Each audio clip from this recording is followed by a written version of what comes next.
Hello, everyone. Welcome to another show, The Mancunian Way. I am your temporary host. I'm joined today by a couple of Geordies from around the Toonway. Bazza, Ian, how are you, gentlemen? I thought I was the host, being in the top left-hand corner. We do things differently this part of the world. I should be upside down. We should be. Let's not talk about cricket now. No, because we know who's better.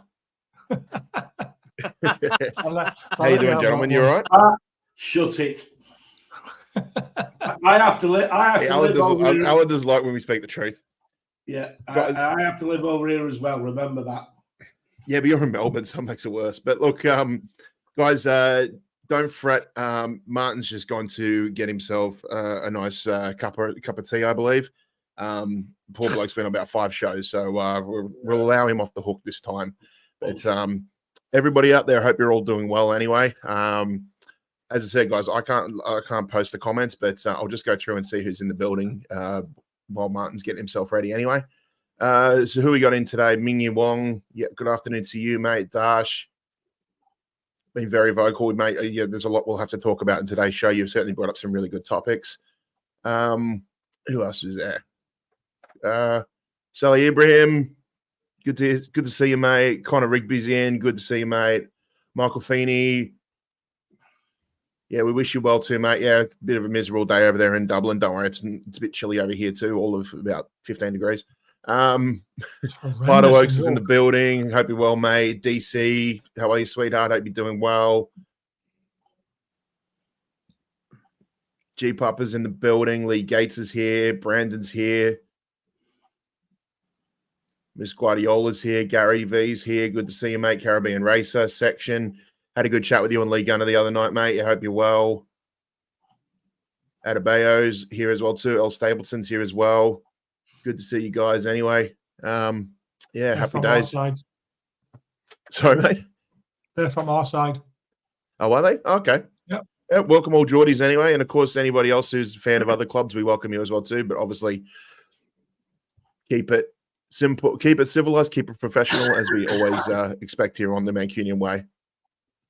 Alan, how you doing there, mate? You all right? Yeah, I'm all right. I'm good. Yeah. I've just been on a Geordie stream before. Yeah, you were on PD Proudlocks, weren't you? Yeah, I was on there because Martin ran me up when we were sort of discussing the APT things last night about. Yeah, which is, I'm sure, is something that we'll be discussing anyway. We'll wait till Martin gets on because I'm sure we'll have a few things to say about that anyway. Yeah, so you were on PD Proudlocks channel, weren't you? Yeah. Yeah. The nice lads. Yeah, no, nice one. Yeah, make sure you get over to PD Proudlocks channel, like and subscribe as well too. And of course, don't forget behind Black and White Eyes? Sorry, gentlemen, behind Black and White Eyes with Ian and Baz. Black and White Eyes. Through Black and White Eyes. Thank you. Yeah, I'm a bit behind Black and White Eyes. It's been this early in the morning. How you doing, gentlemen? Very good. That's the way. All good. I'm actually deliberately trying to waffle here while we wait for Martin anyway. But every time I see Connor Rigby coming up, I keep getting the Beatles song in my head. Oh, really? Eleanor Rigby. I'd laugh if you had a Mrs. name Eleanor. That would just do it for me. No, all good, guys. I think we'll just start with a little bit of general chit chat about the Newcastle game. First things first, and again, Newcastle away, early part of the season. A fixture I think we all look forward to because given recent events of what's happened with both clubs, I think it's something that we kind of look forward to in a way. So again, guys, we were in this position 12 months ago, looking forward to this fixture, and probably less than 9 months ago, really. So I don't know how you're feeling about it all, and like what's anybody who hasn't been keeping in touch with Newcastle at the moment, like what's the state of affairs at the moment? Because you've had quite a nice start to the season, and things are looking, I'd say from an outside looking in, things are looking rather consistent for you guys at the moment. Do you want to answer that one, Baz, or do you want me to answer that one? The only consistent thing that is happening at Newcastle at the moment is playing very, very poorly. Yeah. And somehow we've managed to get 10 points on the board, and we've been pulled out of games by special moments. Right. Especially in the Wolves game when Shaw scored that screamer and then Barnes scored his screamer. Mm-hmm. We fought with 10 men against Southampton to win 1-0 first game of the season. we beat Fulham. Sorry, Drew, but did we beat Fulham? Look up, beat 3-1 off Fulham, didn't we? That was our first defeat. Yeah. And we all saw the wheels coming off a little bit.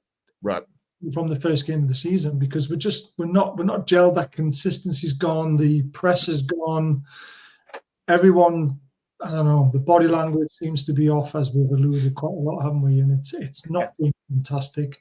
But if someone offered us 10 points at the start of the season, 95% of the fan base would have snapped your hands off for it. So sometimes it doesn't matter how you get to those 10 points.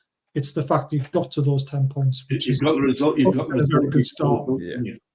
So sorry, mate. I was going to say, from face value, the 10 points is almost like it's lying to the rest of us, is it? Yes. Yeah. Okay. You've got the results, though, haven't you? Yeah, exactly. That's what I mean. You've got to look at it. It's a good thing if you're still getting the results, but not playing fluent football. Then you'd take it all day long, wouldn't you? When you play well, you would expect to win. I suppose that's something. Loads of times on our shows, Man United won titles playing badly, winning 1-0, 1-0, 1-0, 1-0. Yeah, doesn't matter how you get the result, because it's every time it's just like going back years and years. Every time I turned Teletext on and I saw Man United were winning 1-0, I was like, oh, for fuck's sake, not again.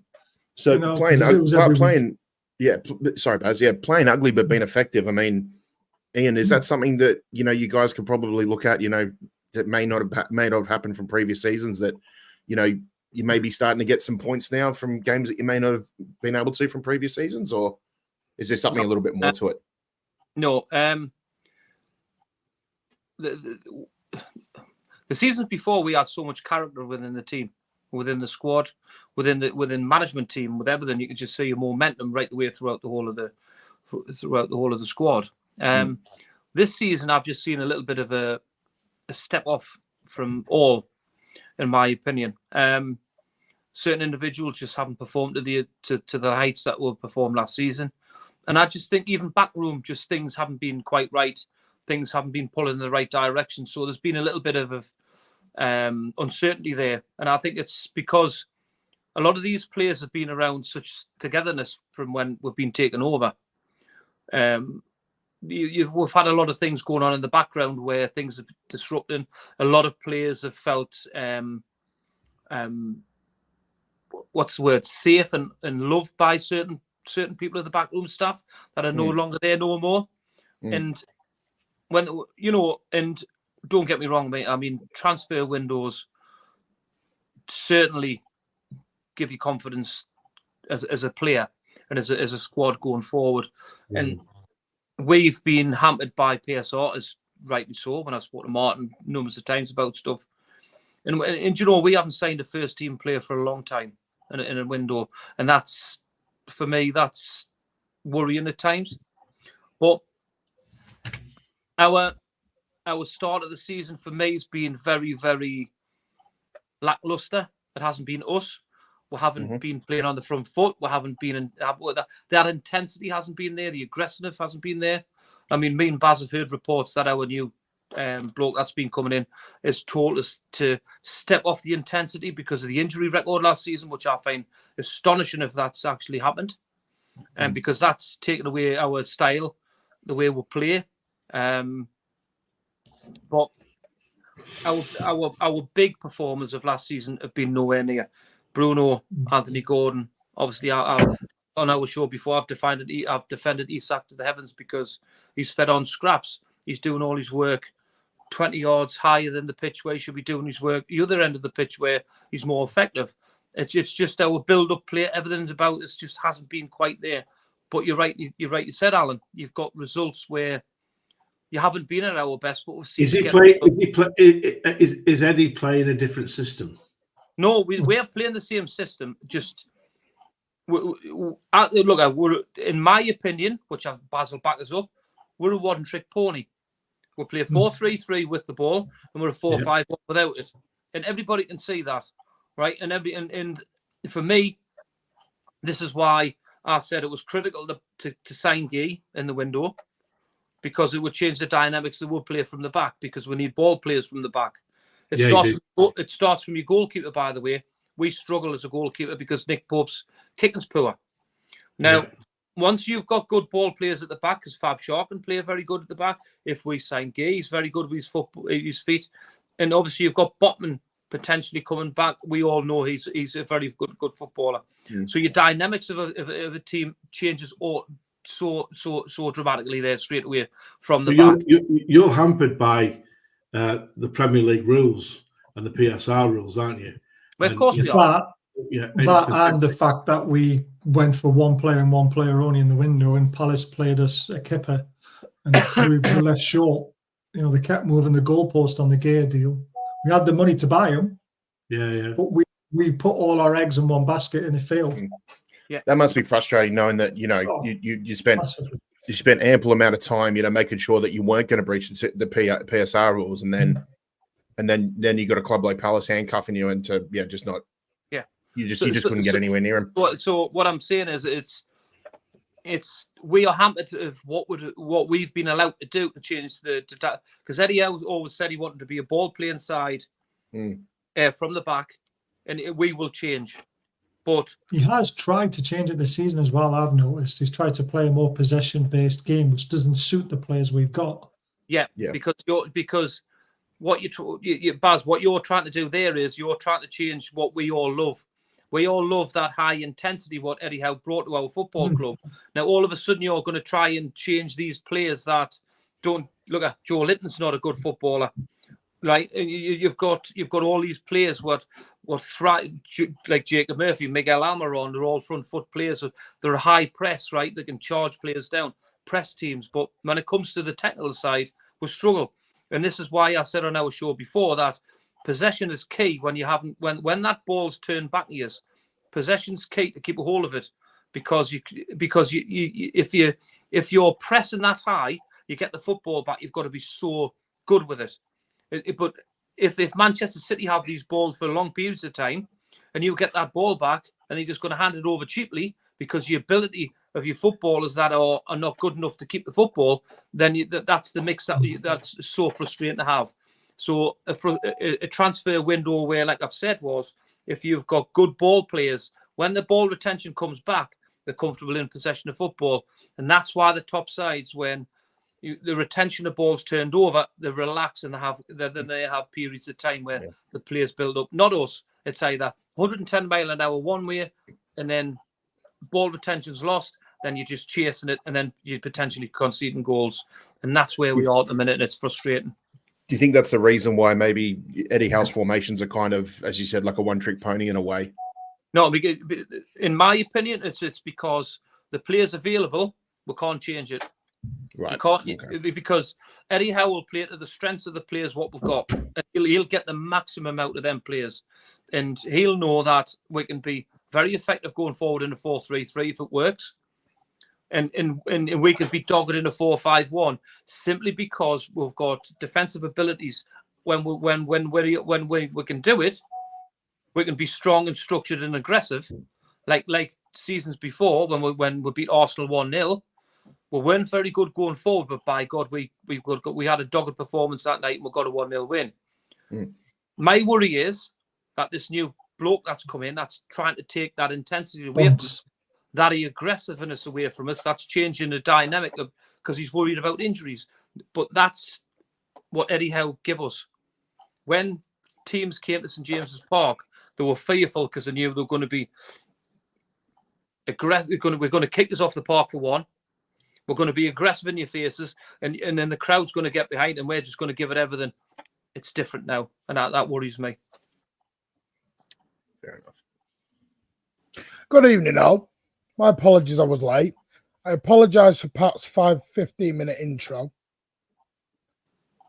I quite enjoyed it. See what happens when you leave amateurs. Thank you, gentlemen. Thank you. It's nice to get some support on this channel for once. Well, apparently, it had to come from outside sources. Yeah, sure. Apparently, I'm North Korea. Jeez, that was the longest cup of tea you've ever made, wasn't it? 15 minutes where you're harvesting the tea leaves out the back. No, were you? He was watching in the background, mate, going, "Bad pot done well." Yeah, I know. I was ringing people. Listen, I've been on streams. So obviously you weren't listening because I did say Martin deserves it because he's been on 5 straight shows.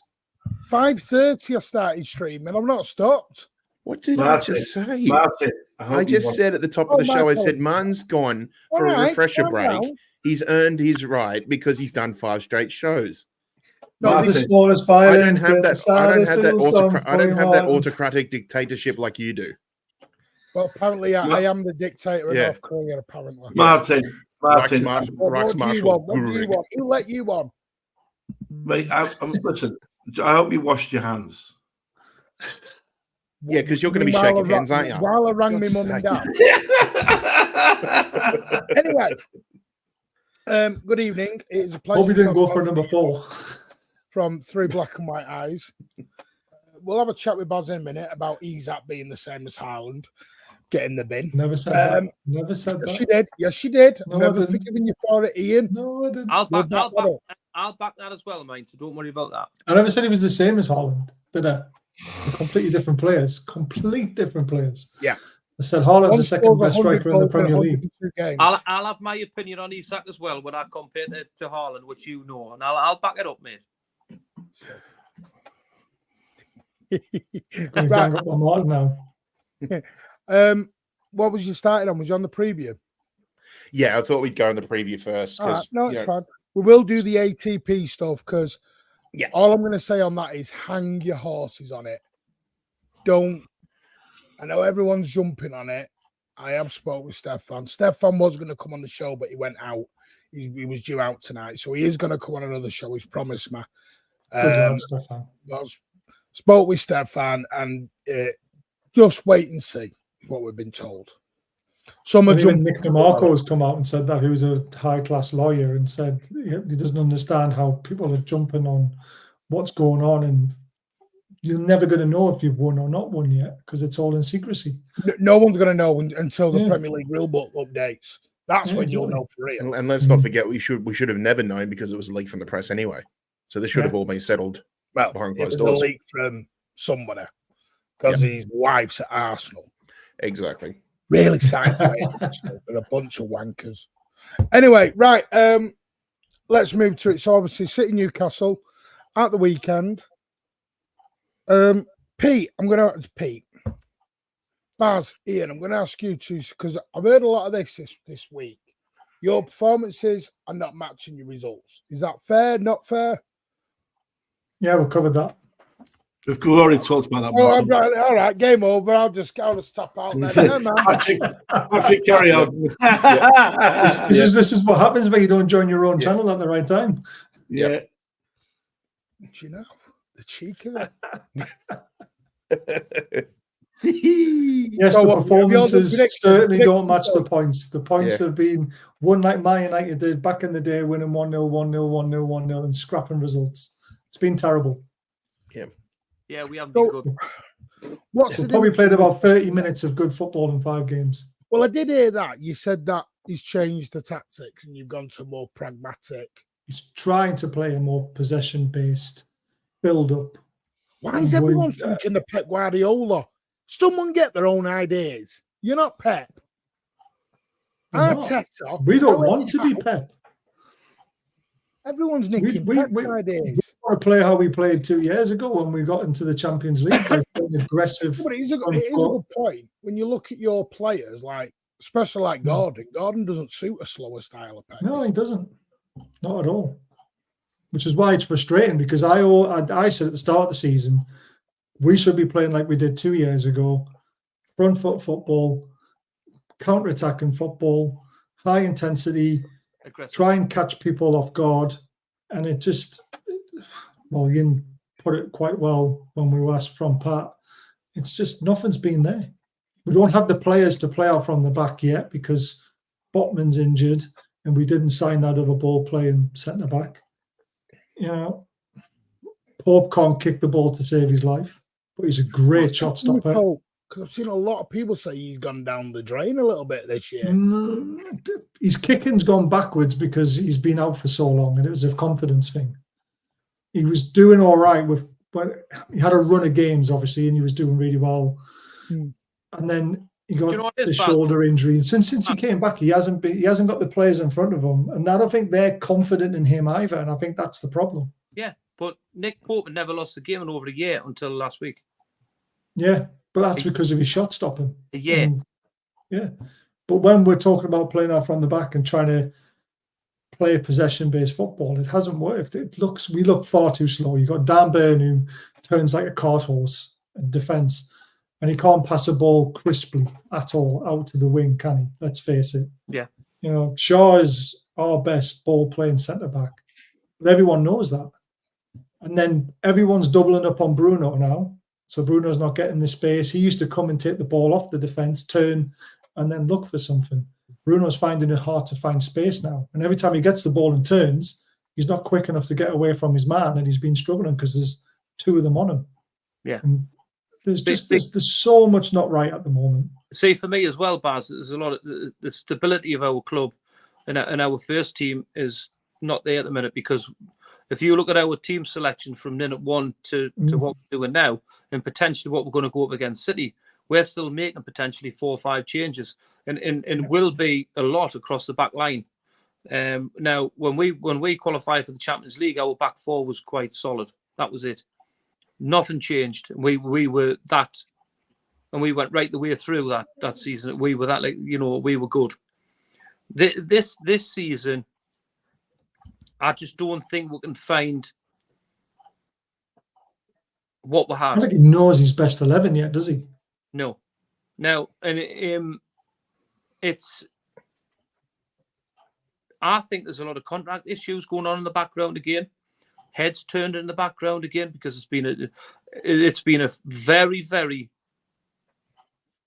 an important summer for Newcastle United off the field, where you've got your PSR, and you've got other players that's been attracted by top clubs. We all know who's been attracted by the way, right? And it's time now for them to get their heads back on the ground. Bruno's been miles off. Anthony Gordon's been miles off. Joe Linton's been miles off, right? And that's just 3 players. What in when we're on, they are 3 important players in our football club. Tonali now coming back, in my opinion, is the best midfielder we've got at our football club. And him getting him going to be starting is going to be huge for Newcastle United, because he's why hasn't he been starting, Ian? Me personally, I just think the way Eddie Howe looks after players, he's done it with Bruno.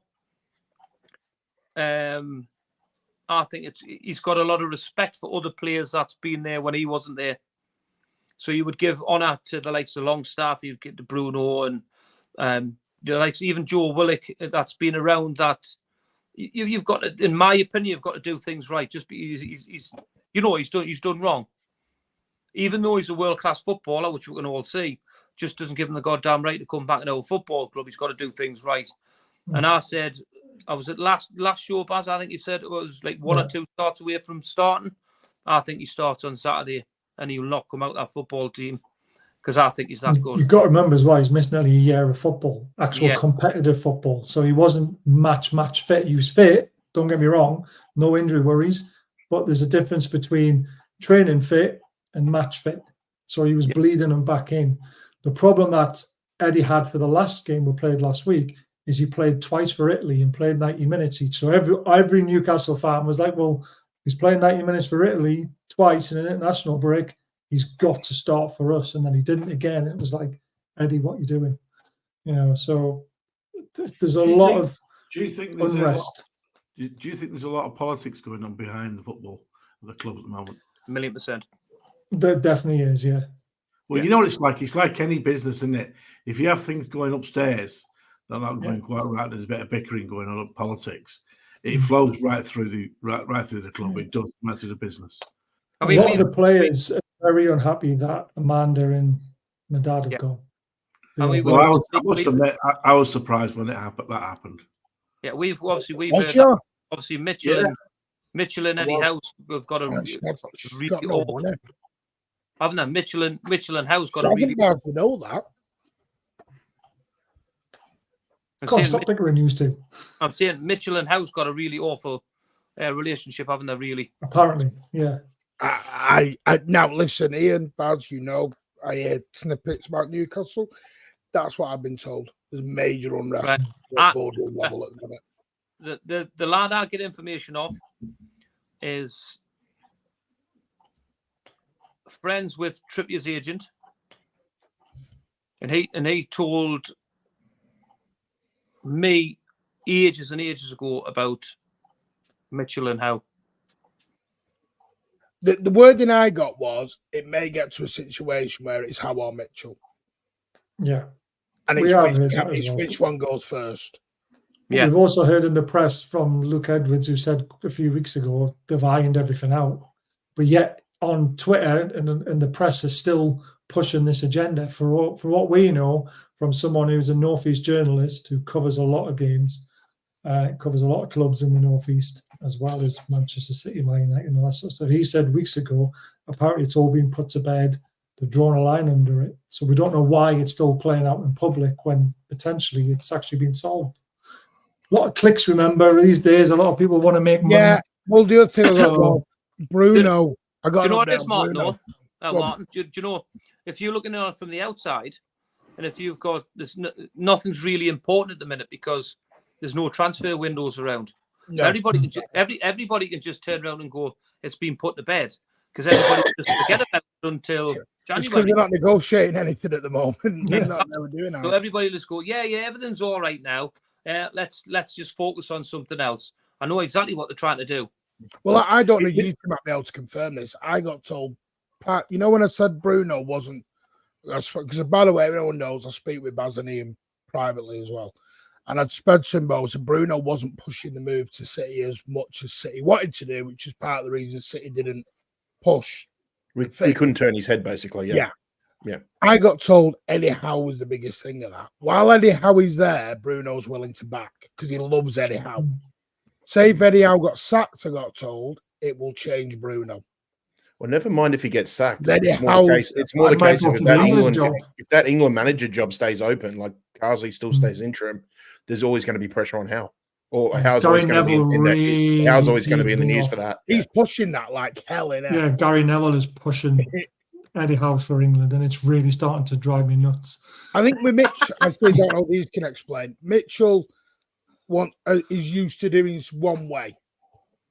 Yeah. Eddie Howe's used to another way, and they're clashing at the moment. Yeah, so basically Mitchell wants full control of transfers, doesn't he? He wants to be the one who basically does Ashworth's job that he did at Brighton, find pathways for all these players, bring them in. He doesn't want Eddie Howe really to have a say on players. So Eddie Howe will talk to Mitchell. Mitchell will say, right, we've got these 5 players. And then Eddie Howe will go, right, it's him or no one. And that's why it's clashing. Because Eddie Howe's got his fixation of when he sees one player, he won't go for a number 2, a number 3, or a number 4 option. He wants the player he thinks is best fit. That's why the Gear deal really hurt us, because he was the only one that he saw was the best option for Newcastle United. And for his team, his tactics. Because if you're a manager, you want some say in who you're going to be playing with. Depends who you want, though, isn't it? I mean, look at the Chelsea manager. He gets no say. He just gets thrown loads of players on. Sorry, I was just going to say, you can't have 25 boardroom signings. There's got to be a heavy amount of manager influence in every signing. Well, it affects the way you play, doesn't it? It affects the way you're sort of wanting to play. And because if that was the case, then Pep wouldn't be at the sidelines. He'd be up in the chairman's. Like, you know this, Alan. You know this. KDB was a Pep signing.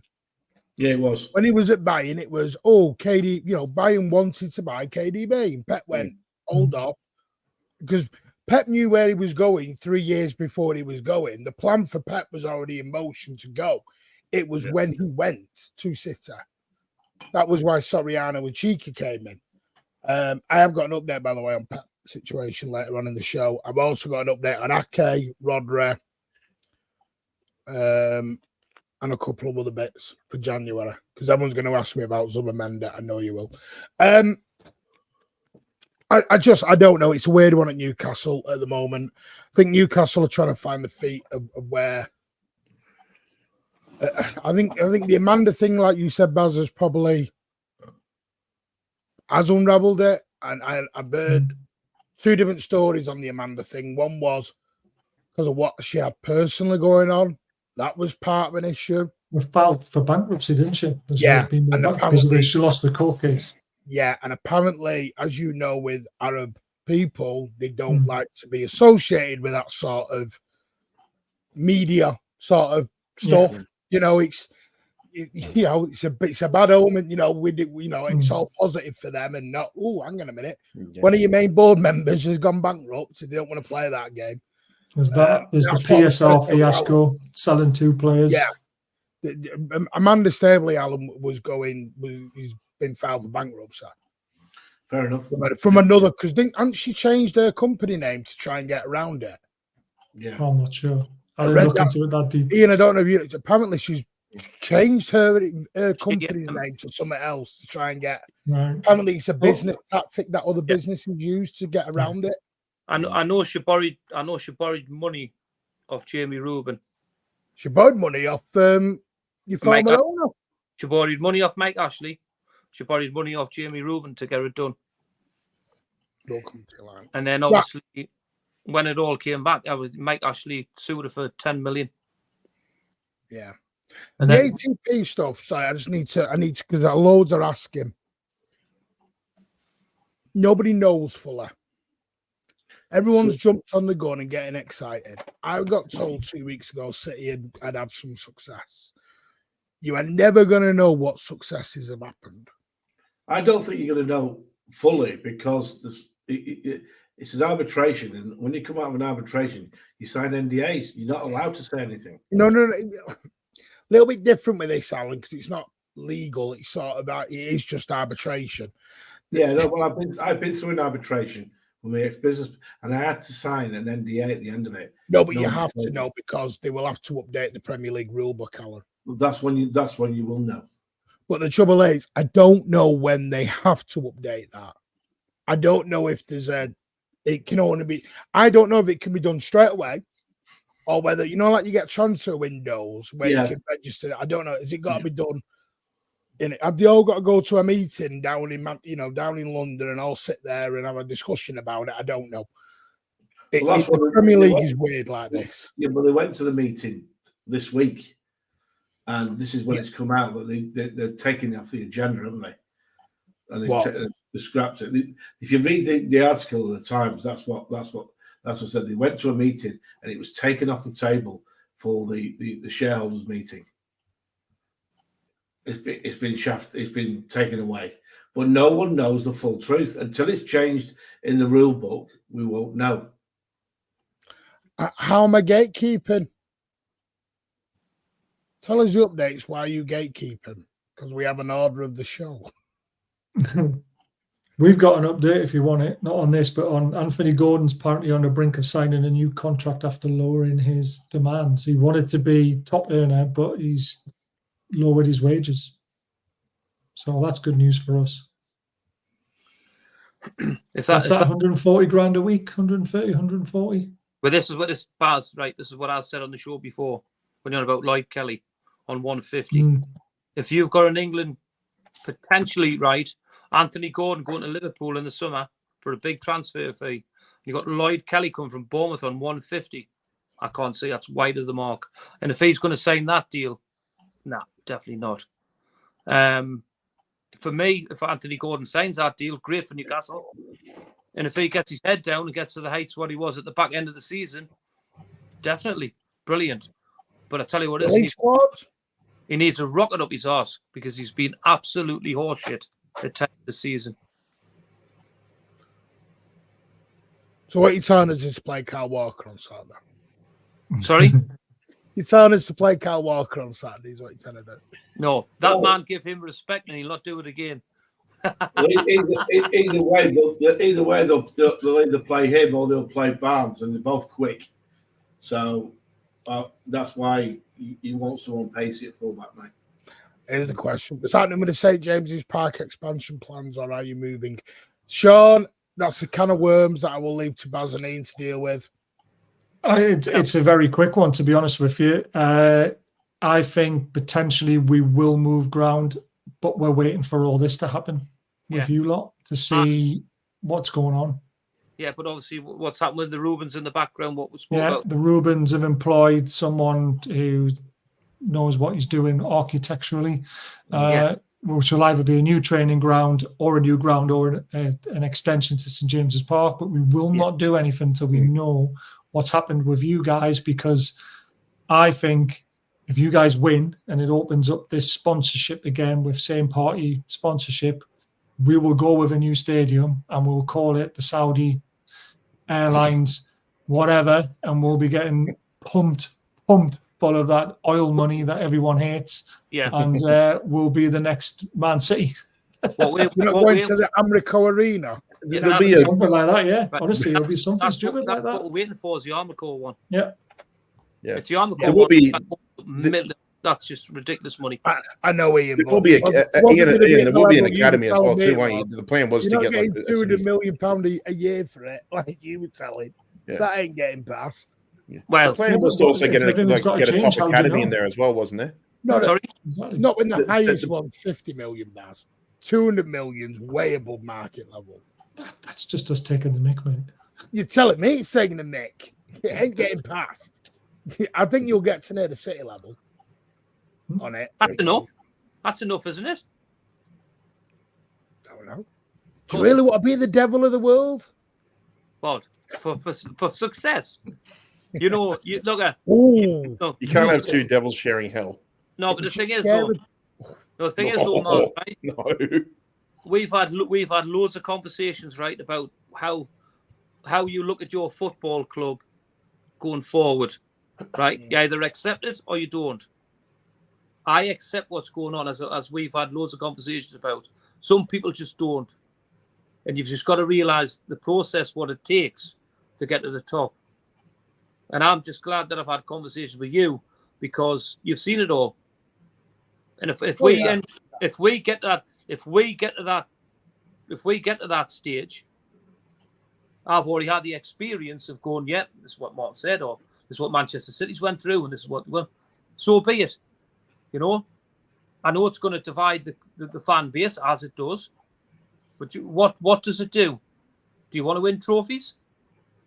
Do you want to see? I said to him, we still have World War III's over ticket prices and tourist fans. It causes all sorts of things. Do you know what it is? You can't win, and you cannot win because fans want success, but then they don't want success because of the way you do it. You either want success or you don't, in my opinion. No club is ever going to be able to keep the stuff they did 20 years ago and go big at the same time. You're not. You can do little bits of it. You can keep things going, but they're not going to do it because an owner's not going to come in. I've said this to City fans. Yes, we talk about Main Road, but the reason why the owners never talked about Main Road is because they weren't part of Main Road. They're not going to big up Main Road. Yeah. Because then they're associating themselves with relegations. They're not going to do that. But you'll never forget the problem. No, but the thing is, you'll never forget them because you were part of that. Yeah, as a fan base, we'll never forget them. I love that. Like Biker Grove Arena. Oh, Biker Grove Arena. I'm blind. I'm blind. Stadium. Would you share a stadium with the Mackhams? Would we fuck? The Hampton Deck camper. That was the most minimal response I expected from you, Baz. Hampton Deck camper. Could have been worse. First Direct Deluxe. Jesus. There's not a competition for naming the Newcastle Stadium, everyone. Somebody said, is St James's Park falling down? Brian Johnson Park's Arena. Not falling down. We just can't build on it. It's too difficult. Can't build because of all the restrictions. Yeah. It's the restrictions. It's all the listed buildings. If the Saudis end up getting their way with the stadium they want, can you imagine where our away section is going to be? We'll be fighting. We'll be having a battle with Saudi Airlines. They'll have the same attitude. Why did Newcastle not take the Premier League to court? We did. We would have. No, over the ATP stuff. All right. Probably because they thought they weren't going to win and they didn't have anyone backing them up. Martin, do you think this is my take on it? Do you know what I think it is? I think it was during while Lord Panic's looking at all the 115, he's looked and said like this is why I think we'll win. And also it's like, oh, by the way, why don't you take the Premier League to court because I've just found out this about this APT they brought in. That was. I think it's an offshoot of what Panic and all the associates and all the team have done and said, oh, while you're at it, You can go and rinse Premier League for this. You've got a case. Yeah, you've got a case. Yeah, I was told. I think we would have. Again, they brought these rules in after we were taken over. There was lots of things happening while we were being took over that we found out, which is why I think our takeover actually went through, because we had dirt on them as well, but we didn't use it because they let the takeover go through. Stop now, Sims. Arena Dispugger. Big up Main Road, yeah. Big up Main Road. Main Road days will be back. No, it's a great ground. Andre Kanchelskis, Big Steve, Alan, and Kipak's girl Emily's going to come on at some point. She's promised me. Tim Pladsky was probably my favourite player that played at Main Road. Yeah, he absolutely destroyed you in that 3-3. Did absolutely ran you all over the pitch. Did. I think the first time I also smashed you all over that pitch as well, in a 3-3 game. Yeah. What about the rest of it? Philly Balbert. Hi, Alan. Top bins. Top bins. It was a daisy cutter on the frigging floor. What you on about? What? Philly Balbert's goal? No, it wasn't. Yeah. Flew in the top corner. Volley. No, Googling it now. He lobbed it over Himmel. He's equalising one. He daisy cutted it because IQ Philly Balbert, as in our centre back. Philly Balbert, yeah. I'm talking about. Yeah, he smashed one in the top corner. I'm sure he did. Don't watch it. No, he didn't. I'm going to watch it. My favourite ever City game. It's how I know Baz. He daisy cutted it. Let's have a look. Go on. Your favourite ever City game was against us? Yeah, City 3, Newcastle 3. My favourite ever game, that. Was it? Nigel Clough scored. Well, no, he didn't. And now Quinn scored with a Nigel Clough shot. He was a handful of fields and all, Niall Quinn, wasn't he? Daisy cut my arse. He went straight in the fucking top corner, man. No, he didn't. He daisy cut it. He did. I'm just watching it. Didn't. I don't know what you're watching. What? Everyone go and watch. 95, 96. Philly Balbert, top bins. No, he chipped the keeper. Watch it. Top bins. No, not that one. And that was a lob. Bins. That's the one I was talking about. Go back. I said, go and watch his equaliser. I'm not bothered about his equaliser. I'm not bothered about his top bins one. I'm not asked about his equaliser because we were getting beat. Top bins. Yeah, I do agree with that. I don't think Newcastle were going to challenge it because I think you're still trying to. You're at the early stages. We're still trying to play by the book. Yeah. City, that's how exactly how Pat has just said it is exactly how it happened. Panic sat there getting ready for all the 115 case and went, hang on a minute, that ain't right, that ain't legal, and that ain't legal. We've got a case here. King Cladzette, I love that. Yeah. King Cladzette. Dio. Good night, Alan. Martin, Treble's got a point. You've seen that one. Ilano goal. Martin, how do you feel about the case? What do you think? Which one? What? The ATP or the 115? I'm not bothered about the ATP, to be totally honest, because it doesn't really affect City so much. I think City have done it to prove a couple of points. I mean, Stefan's always said it. They've really been about City, the ATP stuff. Couple of Etihad deals might need to go put through with it, but I think City have done it because, and I've always been on this, I think City have done it as part of their attack back to the Premier League. I think City also, going after everything on the Premier League now. I think they're also trying to prove that the Premier League are making illegal rules to stop Newcastle, City, Chelsea, etc. Associated third-party transactions into company is what ATP stands for. We're all talking about some great goals in here. Kevin De Bruyne's volley, I remember that one, but then didn't John Joe Shelby smash one in from distance as well? Yes. You won't talk about many Newcastle ones. There's frigging plenty of them. I remember Alan Shearer's at Main Road. Alan Shearer's at Main Road. Remember that one? I remember that. I was there. Yeah. Was it 1-1? No, we got beat 1-0. We got beat 1-0. No, it was 1-1, wasn't it? When Shearer smashed it in the top corner on the right-hand side. We got beat. Oh, there's a shame. That's only 1 in 27, yeah. Do you know what I mean? It's what I mean. Taking it, mate. He's going back. You've got to start somewhere, man. To get to it. Exactly. You know what I mean? He's like, I'll take. You sound like United fans now. I'll go back 30 years. Don't you dare say that. I remember when you gave us a touch up when we were in the championship. So they were both going for promotion, and you had Waddle and Beardsley and oh Jesus, now we're going back. And that was in the Kippax that day, and you gave us a touch up that day. Was that 82, Alan, 83 you're going back 30 years to the last time they did us. Mate, I'm 58, mate. I've been to Main Road a lot more than you did. He hasn't been to Main Road. He hasn't been to City in about 20 years. Ignore him. His season. Hang on. Last time he came to the Etihad, he did. Last time he came to the Etihad, he did 90 minutes in the stadium and about 2 hours. Sorry, about 3 hours in the club shop. Have you got? Yeah, he came over. Mute, Alan. This was Alan the last time he came over. Went in the club shop, spent about 400 quid. Told everyone he was Alan from Melbourne. Walked out with 5 bags on each arm, And then he had the last time he come, he went in the Tunnel Club. Yes, I did. Ian, we've got them fighting amongst each other. We've got them here on Saturday. I'm telling you, we've got them rattled. It's not difficult, Baz. It's not difficult. Prawn sandwich wanker down here. Either you can or you can't. How did we go from APT to PSG prawn sandwich brigade? Jesus.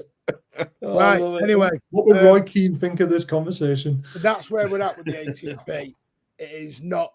I am going to try and get Stefan on at some point, I promise you. But yes, City have had some success. You are probably not going to know until you actually get the rule change because it's not going to be publicised. So I know what City with guy. I've always said I think we'll be fine with 115, and I stand by it. I think you're going to win. I think the only way you're going to lose is if you just accept a fine, and that's what will happen. Nope. City are not. To me, I've been told City are not going to take any settlement.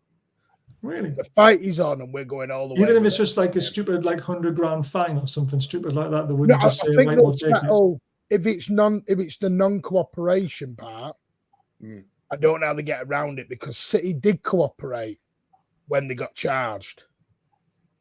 They didn't cooperate before it because they had no legal grounds to cooperate. This is the problem with it. This is what Lord Panic keeps saying. We've got to do it on a legal footing. We can't do it on emotion. We can't do it on anything like that. It's got to be done from a legal standpoint. Now, for me, they may negotiate a lower fine on a non-cooperation if it goes that way. But I don't see if City accept a points deduction or a transfer ban, they might as well come out and say we're guilty. There's no point in sitting there going, Khaldoon Al-Mubarak going, we have irrefutable evidence, and then we bend over and have our bellies tickled. There's no point in doing that. I don't want to see any settlement because we're admitting guilt. Yeah, that's right. There was even stories going around about an 11th hour, Premier League at the 11th hour before we went in for the first day of hearings. But Pat, we accept that. That's what I'm saying. It's like no matter how much it would favour if they try to take some sort of a plea deal, no matter how much it favoured us. The problem is that it's always going to have that admission of guilt hanging over our heads, and that's the problem. That's what City don't want because we don't feel like we're guilty of anything. Yeah. No, I'd rather wipe my ass on it. Oh dear. In business, saving face matters. Settlement. No, but Super City is not because if City do a settlement, they will. Even the City fans will see them as guilty because it means you're hiding something. I'll be furious if that's. I'd rather lose than go any kind of because then I know because what you're doing is we're guilty, but we're going to keep it quiet and it never comes out in the domain. Yeah. You're never going to lose that tag. I just don't want to do it. Settlement would be the worst thing, and it makes Khaldoon Al-Mubarak look a right knobhead if he does that after all his big talk of irrefutable evidence, and we're going to take them to the cleaners. If he does that, he's lied to the fans. Yeah, and that's how it will look. If he takes a settlement, he will look like he's lied. And to be honest, and let's be honest too. Sorry, Alan, I was going to say, let's be honest as well too. A lot of this fan base are on a bit of a knife edge in terms of where the club goes with with certain things and how they release statements and how they how the club goes a certain direction, because I'm going back to when the European Super League happened. Now, no one was happy about the way we handled that, but in City, I think in City's defense, I do believe that they were between a rock and a hard place because we just come out of the whole CAS case with UEFA. So for us to be seen as saying we're not going to do the Super League, you go, well, hang on a sec, why are you getting into bed with UEFA when they were just trying to rinse you, take you out of the competition for 2 years? So I understand why the European Super League and UEFA was a difficult decision. So when people take a step back and look at it, that's when they see like, okay, it's a tough City were in a bit of a tough position with that. Now I think because of that, when it comes to what Khaldun has said and what the club has said, irrefutable evidence, et cetera, or Khaldun at the end of the season, interview says like, I've got so much I want to say, but I just can't say it right now for legal reasons. Well, they're the sort of things that like we take into consideration, because if it turns around and he turns around and says, oh, we're taking a plea deal, then it goes against everything that they've told us for the last couple of years. Yeah, that's different, Kelster, by the way.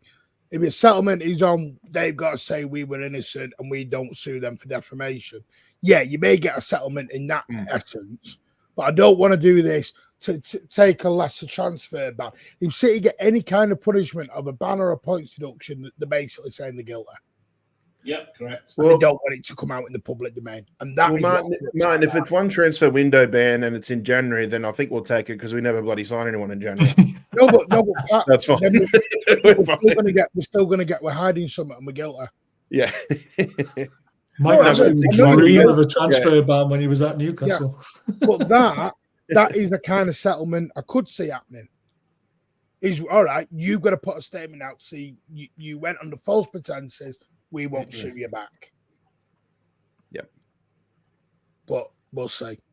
But if the Premier League does that, I'd love them to come out and because one thing, something doesn't necessarily mean it's going to happen, but I'd want them to turn around and say why they were, because I still think it was they're encouraged by the red cartel. If it's a settlement and non-cooperation, the non-cooperation is the only part I would do any kind of settlement on to get a lower fee, but I would never, ever do anything on them. And that's the thing. We have to do it from a legal standpoint. I said this to Alan, because Alan goes, sue the bastards forever. I said, why? Because they called us a name. Can't sue for that. Can't sue because they said your name's bad. I'll tell you what, Martin. Well, you can't defamation of character. I'll tell you what.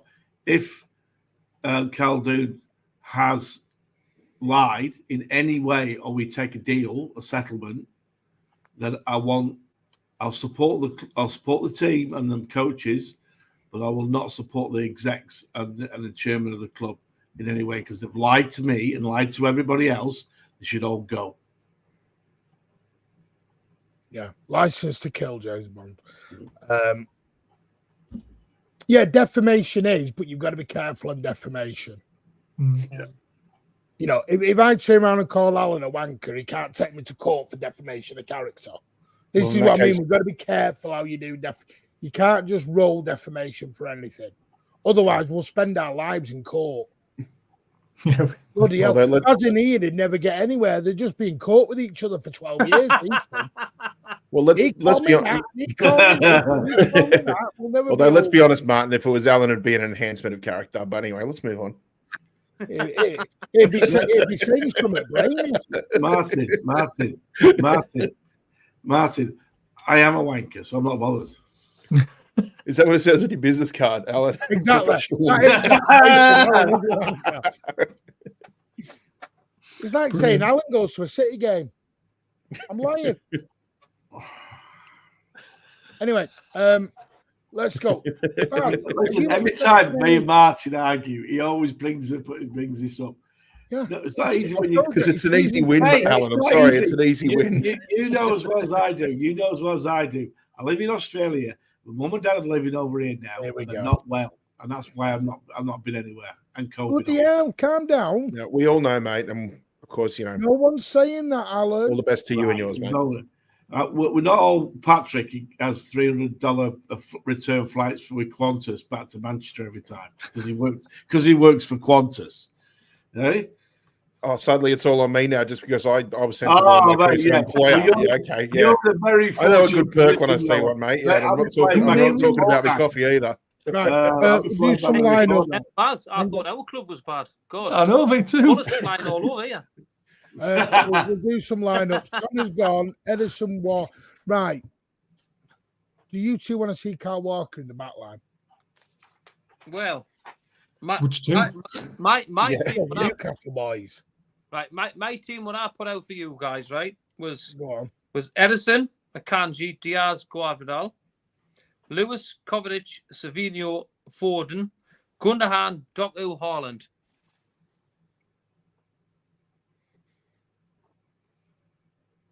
Okay. Is that good for you or bad for you? What do you think of that? I don't think Doc. I think Grealish starts. I do Yeah, as well. I was going to say Grealish as well. So out all of them, just Grealish. I don't think Walker starts. I think it'll be Rico. Do you? Well, I mean, Walker played 180 minutes in. Walker played 180 minutes in just over 48 hours. So Do you know the one? Do you know Just the one can't I see him keep playing this debating weekend. about? I keep debating about Bernardo. I've had him in my team and then out my team and in my team and out my team.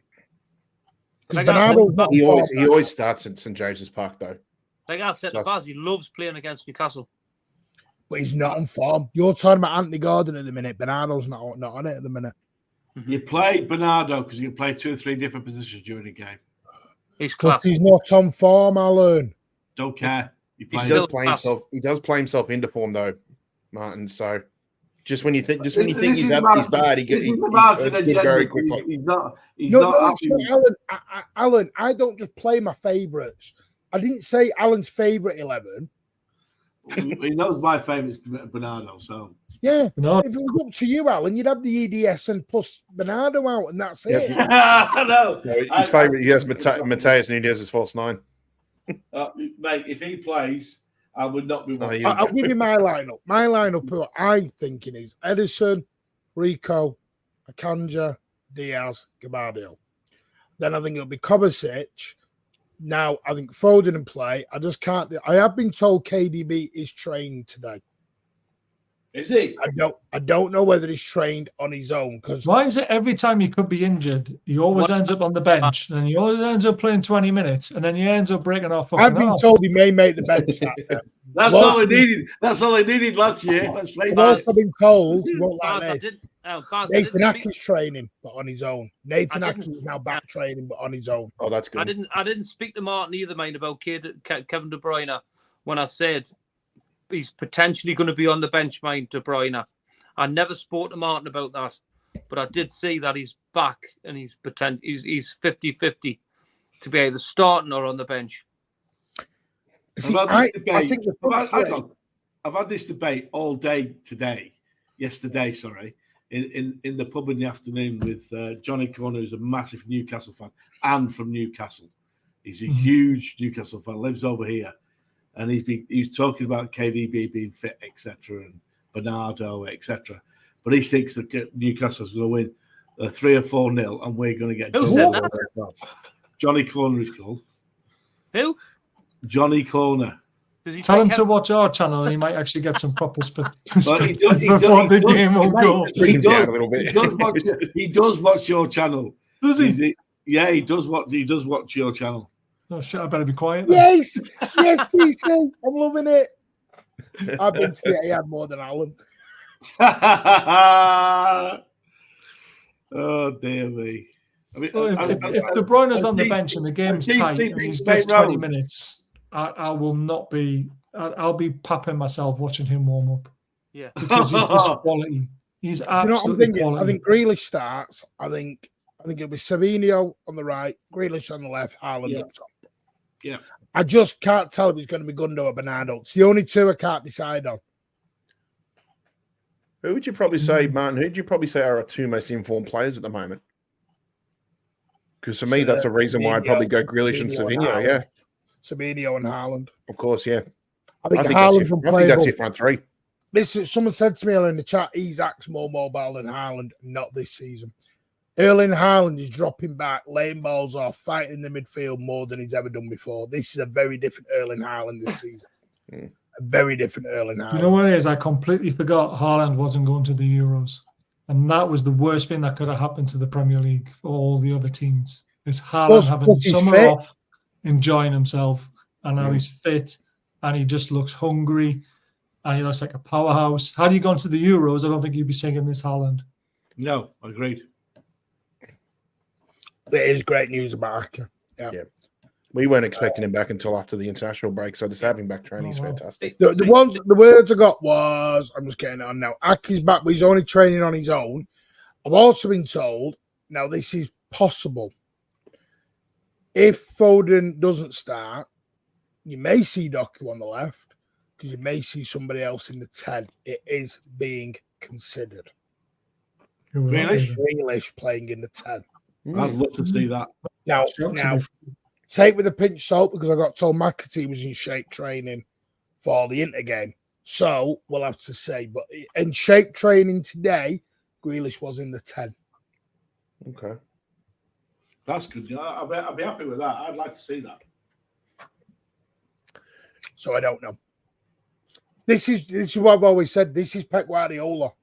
Pep Guardiola's kind of got, right, I've got no Rodri. What do I do? He may just blow it all out of the water and change everything around. This is Pep. This is the problem. You can never tell what Pep's going to do. Pep's like the mad scientist at night with all his bottles and his smoke and everything going on with his white coat. Put him here and in there and in there. That's you.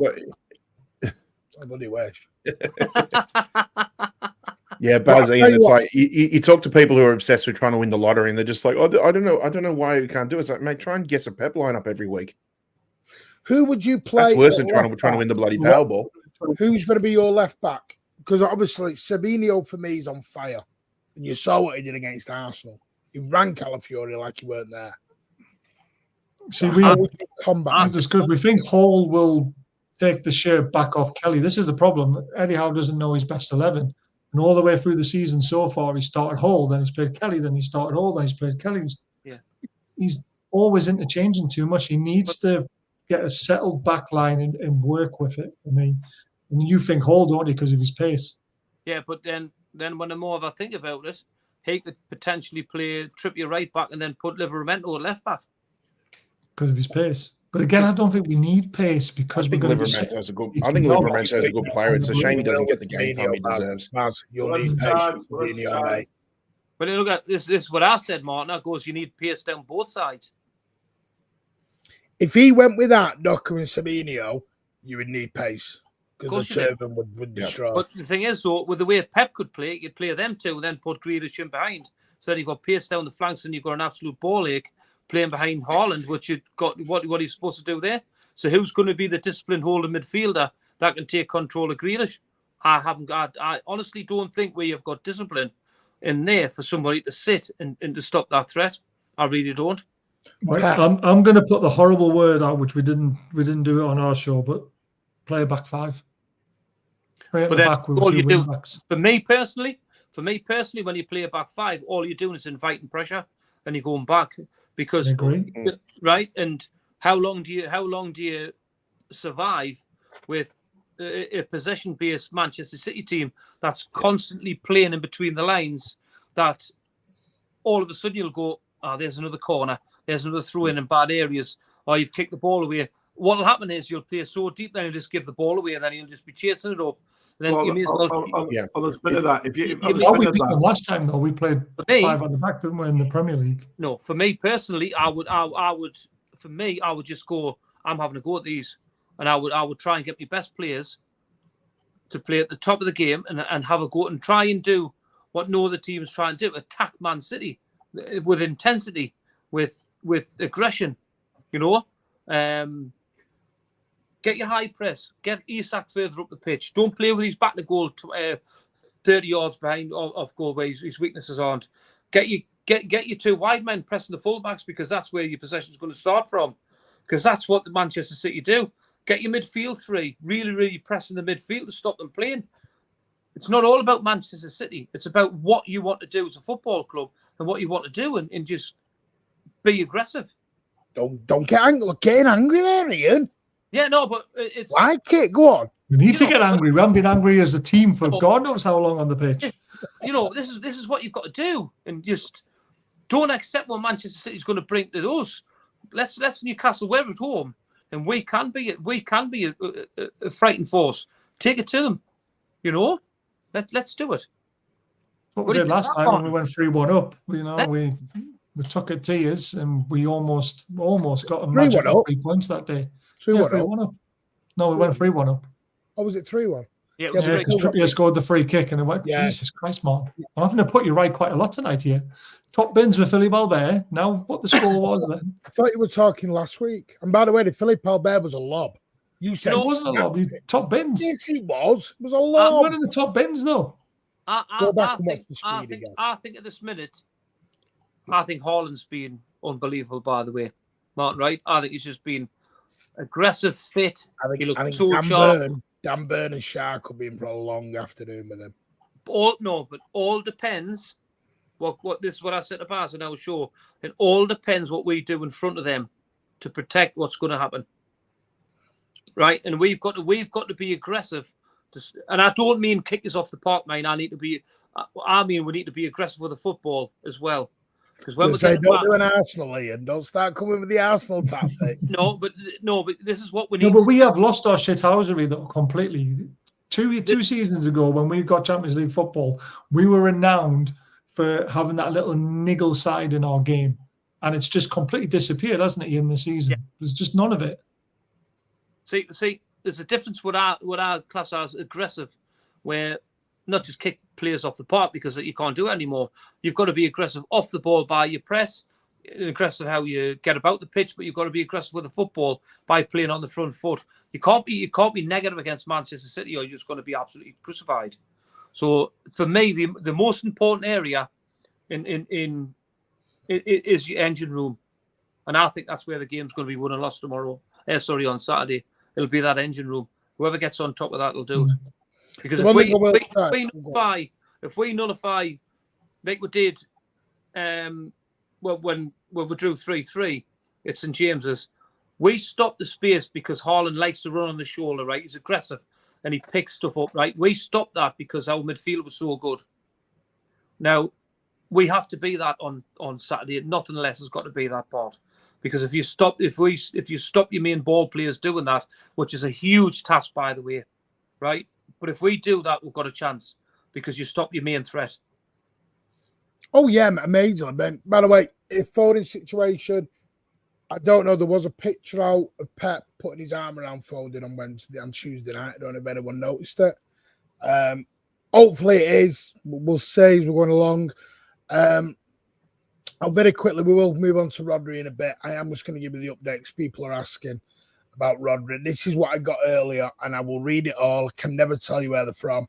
Rodri uncertainty right now. 4 doctors have taken a look, and all 4 saying different things. The feeling is, if it was an ACL, it would have showed up. City more than likely going to get. So it would have showed up more. City are more likely to get Dr. Corey T.M. Anderson, who is one of the best doctors in the world, and he will have the final decision. Many of the doctors are actually saying he's done his patella more than the ACL. This is why the City statement is he's injured and he's out for a while. Because at the moment they're getting 4 doctors that are all giving different analysis of it. Yeah, that's dangerous, mate. Because if they do the wrong thing by him, he could end up like. The problem is that this is what I said to you. He was walking 2 days afterwards still. Yeah, what I'm saying is that if we treat it the wrong way, like they did with KDB, he ruins he could ruin his whole season and the season after. Patella is similar to what Ilkay Gundogan had when we signed him, because that's around the kneecap. Yeah. Some people might have heard of Anderson. He's apparently the best person, one of the best surgeons in the world. No way. Sean C, you one of your members? His wife is from Whitley Bay. That's where I'm from. Born and bred.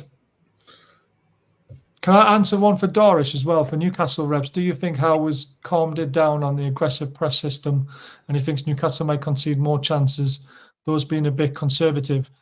We've actually conceded 100 shots already this season on our goal. Nick Pope has had so much work to do. So that really hasn't worked if that's what Eddie Howe was going for, because facing 100 shots in 5 games is absolutely shocking. So no. That's your update though on Rodri there, Dash. It was going to be Dr. Anderson, Dr. What was he called? Where's my bloody WhatsApp again? Is he based? I think he's based in the UK. I've heard of No. Dr. Dre. No. Dr. Anderson, I'll find out where he is now. Dr.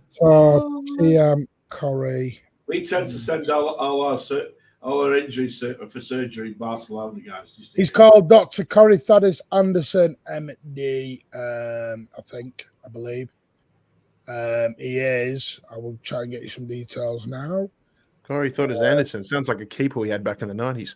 Someone said he's a pediatric at Seattle Hospital. That might be somebody else, then. I don't know. Somebody else that. But anyway, yeah, that's where he's going. That's what they're going to look at the moment. That's the update I've had. Because I've had 4 different doctors tell you 4 different separate things. Love Monk-Seaton, Sean. Monk-Seaton Arms is my favourite pub. So, yeah, I just need to do these. AK, thank you so much for the 5 gifted memberships, mate. You are an absolute superstar. And you made Pep very, very happy. More than you believe. More than you believe, I'm happy.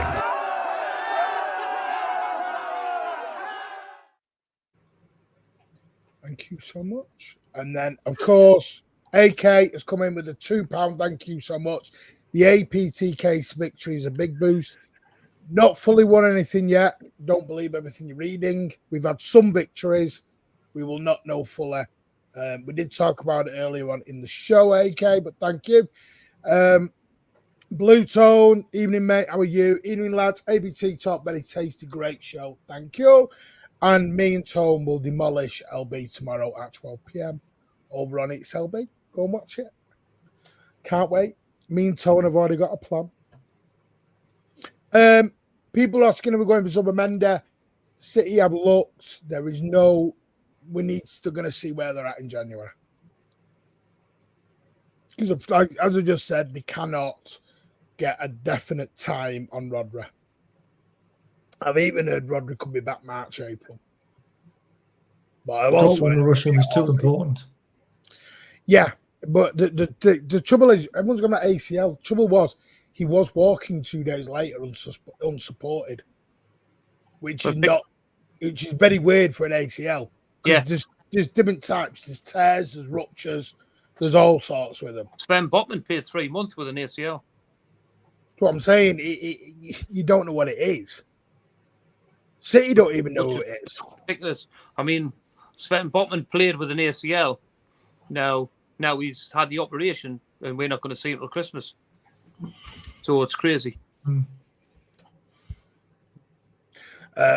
If you want to know what we're on about, is me, Tone, and LB are in a private chat. We'll tell you more tomorrow. LB's at panic stations this week. We also are looking at Edison at Atalanta as well. Yeah, sort of way, apparently. That's us fucking them. Someone else, what else did I say as well? I'm trying to think there was anything else. Oh, the Pep store. Apparently, he has agreed a 2-year deal, but it's not been agreed. They've agreed financials. They've agreed everything. It's not signed or done because Pep's not agreed to do it. He's agreed everything with the time and the fee. He's got to deal with his family. Doesn't mean he's staying. There's some absolute grade A chat going on about Dr. Dre in the chat, by the way. Who the hell's Dr. Dre? I'm too old for this. What? Oh, he's in needs and pain management. I don't know, though. Really? That's just gone right over your head? I don't. As in Dr. Dre Chronic 2000. As in Eminem and Dr. Dre. As in the rapper. I'm 41, Baz. I'm 42, for fuck's sake, and I know who Dr. Dre is. And I remember the Chronic. The album, by the way. Yeah. 1980s with Tupac and NWA. Come on, you didn't listen Jesus to any of Christ, that. mate. You didn't listen to Tupac and all that, did you? Yes, I did. So did too. Your music taste is shite. My music taste is brilliant. Your music taste is shite. Your football club taste is shite. Get some normality, man. What are you doing Jesus. here? It's okay, Baz. You're still welcome to be a fan of ACDC. Oh, I love ACDC. Yeah. Oh, Jesus. Sorry, Alan. I know Alan likes Elvis Presley and all that sort of jazz. What did you like, Tom with Alan? He Elvis likes the Presley? weights. Your music No. taste is shite. Alan was into the Frank Sinatras and Is he frozen? no, I tell you, Alan listened to. He's got it on CD. Frozen. Vera Lynn. Loved a bit of Vera Lynn. Did Alan? Steve, we've got Has them fighting Alan again frozen? amongst them. Oh, there he is. Has he frozen? No, man. Have you No, let it he's go? just dumbfounded by what you're talking about. Have you let it go there? I'm just shaking my head at your comments, Martin. Don't tell me you know who Dr. Dre and you listen to Dr. Dre. I don't listen to him. I know who he is. I know who Everyone he knows is. who Dr. Dre is. Yeah. I know who he is. I my- didn't listen to him. You go and put your Vera Lynn album on. Anyway, You know what I like. You know I like. your Tom I Waits like on. R&B. I like R&B music, mate. Big time. piss off. Piss off. Big There's time. no chance you like that. Oh, my R&B. God. Pictures of Alan around his bedroom with R&B in it. Yeah. I'm into Alan doesn't R&B. listen to Soul I- Train. His just shades listens- on, smoking some chronic. Oh, Alan, that's cool. Alan doesn't listen to Soul Train. He just listens to Soul Tram. Oh, I've got pictures of Alan going down listening to R&B. Yeah, but the R&B going on, absolutely. Love it. Oh, Love a bit of reggae. bit of blues. Morton loves it Alan. when we come on, Ian, because we just Rasta take Alan. over. Well, I don't know. No. Just wait till I'm on yours. When are we doing a Premier League review show on yours? Soon. Yeah. By the way, for everyone in the chat, I get shouted at when I start going off topics on Baz's channel. Who off? Excuse me. Well, I was who commenting. scored it? I was commenting on got a the warning absolute on a timeout. amazing crap Who did? in the chat. Who? Baz told you to. Yeah. No, do you remember? Do you remember when we were doing a show and I turned it to Bruno? Text me afterwards having a go at there. Who did? Yeah, because it lasted 25 friggin' minutes. That's why. So he's come on now to derail my show. I'm not derailing it. I'm actually improving it by getting the chat involved with their Whoa, amazing crack on Dr. Dre. And what's Manchester City got to do with Dr. Dre? Oh, you missed the whole Pat crap and about. Alan, they're looking at Right. the phones, them two What's down the there. fuck? Hey, We'll come just on, man. rewind it a What's little the bit. thing? You forgot the name of the doctor that was dealing with Rodri. Yes, I Someone know. in your chat said, I know who Dr. Dre is. And it all started from there. Now So listen, that's where it all Right, references. I'm gonna- anyway, You missed Bazza, it. Bazza, Bazar. Go on. Like Bazza. you're his mate now. I'm- You don't I'm start on your talking side. R&B. Bazar. I'm on your side with the argument That's with my Martin, 150%. Thank He's you. no Alan. idea. See, Don't ever say lad. that word ever again, Alan. You're all right, Bazar. How you doing, Baz? Bazza. What's that about? Bazar. Like you in the pub with him next week. Yeah, Bazar. I wish I could be in the pub with him next week if I'm going to Australia. Pat, are you all right, mate? I'm Never absolutely better. Fine. Pat, I'm coming to you because Baz and Ian and I've just derailed this show. Right, Pat. What are you thinking is because City have the best away record currently in the Premier League. And I don't just mean from this season. We I was had the gonna best say it's away gonna be record 5 last games. season. We've won our 2 away this year. We haven't lost a game since the 6th of December, 2023.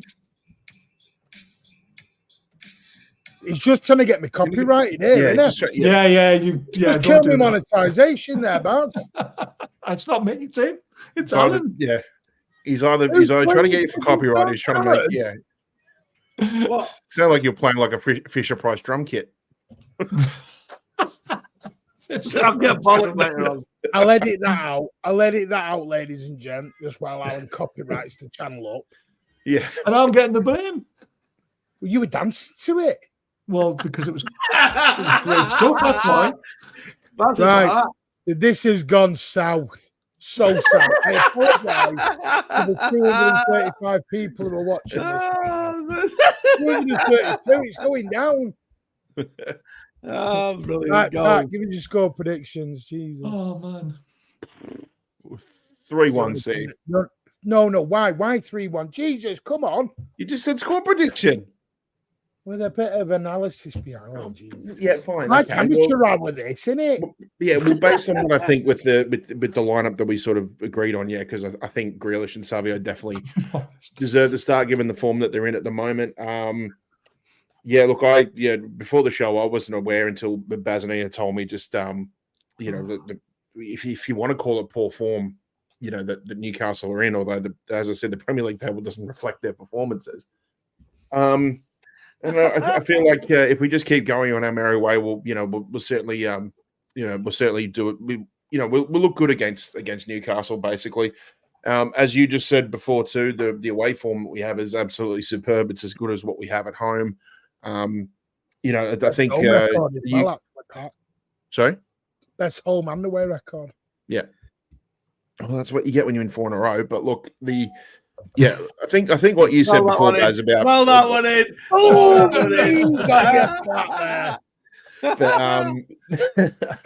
now look, I think I can't remember if it was Baz Arena said before, he said your concerns were if you Pat, stop, drop the mic, you're done. 4 in a row, did it? You killed it, done. No, fine. Thank you. I'll show myself down. 4 in a row. Look at their faces. They're like, shit, we can't get 4 in a row. I'll just leave that up there anyway. Yeah. We've cheated. Who's saying that? We never go down that route. I got a load of abuse off a Newcastle fan on TikTok yesterday. He called me an Arab loving. See you next Tuesday. The irony. The irony. Question for Newcastle guests. If City are found guilty, do you think we are dirty, cheating bastards? Well, if you're found guilty, then yeah.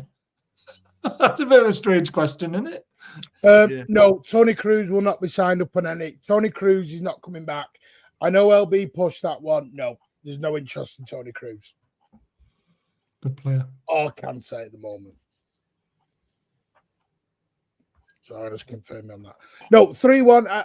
I've gone 3-1 as well, Pat. I think we're after all the grief you give them, you've gone 3-1 as well. No, I've gone 3-1. Because City will always see the minimal reaction from me. I'm used to it these days. No, but Pat, you know this for a fact. We always concede a shitty goal at the moment. It's either a will there or a bumble of errors. Yeah. And it's inside the first 2 minutes. Yeah, and it's inside the first 30 seconds or 10 minutes. I don't know what we're doing at the minute defensively. You heard that, Ian. It's never the opposition being very good. It's always about City being shite while they concede. Honestly, look at all that's fine, because when we concede like that, we play pissed off. And I've always said when we play pissed off, that's when we play our best football. We did it against Ipswich. We did it against Brentford. You look against Ipswich. Rico Lewis, Doku loses the ball. Rico Lewis loses his man, and they p-roll it through Edison's legs. Brentford, 30 seconds in. We do. And then Watford scores a world. Calafiori scores a worlder. We're just conceding either really good shots or really shitty goals at the minute. It's really weird. Alan, what are you thinking? 4-0 Newcastle? No, I'm thinking. Go on, say it. I'm saying 2-1 City. Why are you not backing your boys? He is. He reckons they'll win. No, he's not. You know he's a Newcastle fan, Pat. Come on. There's a white shirt under that black. I've always liked Newcastle. Listen, I've got a soft spot for Newcastle. I always have. I've told you that before. I used to go to St James's Park. Last time I went.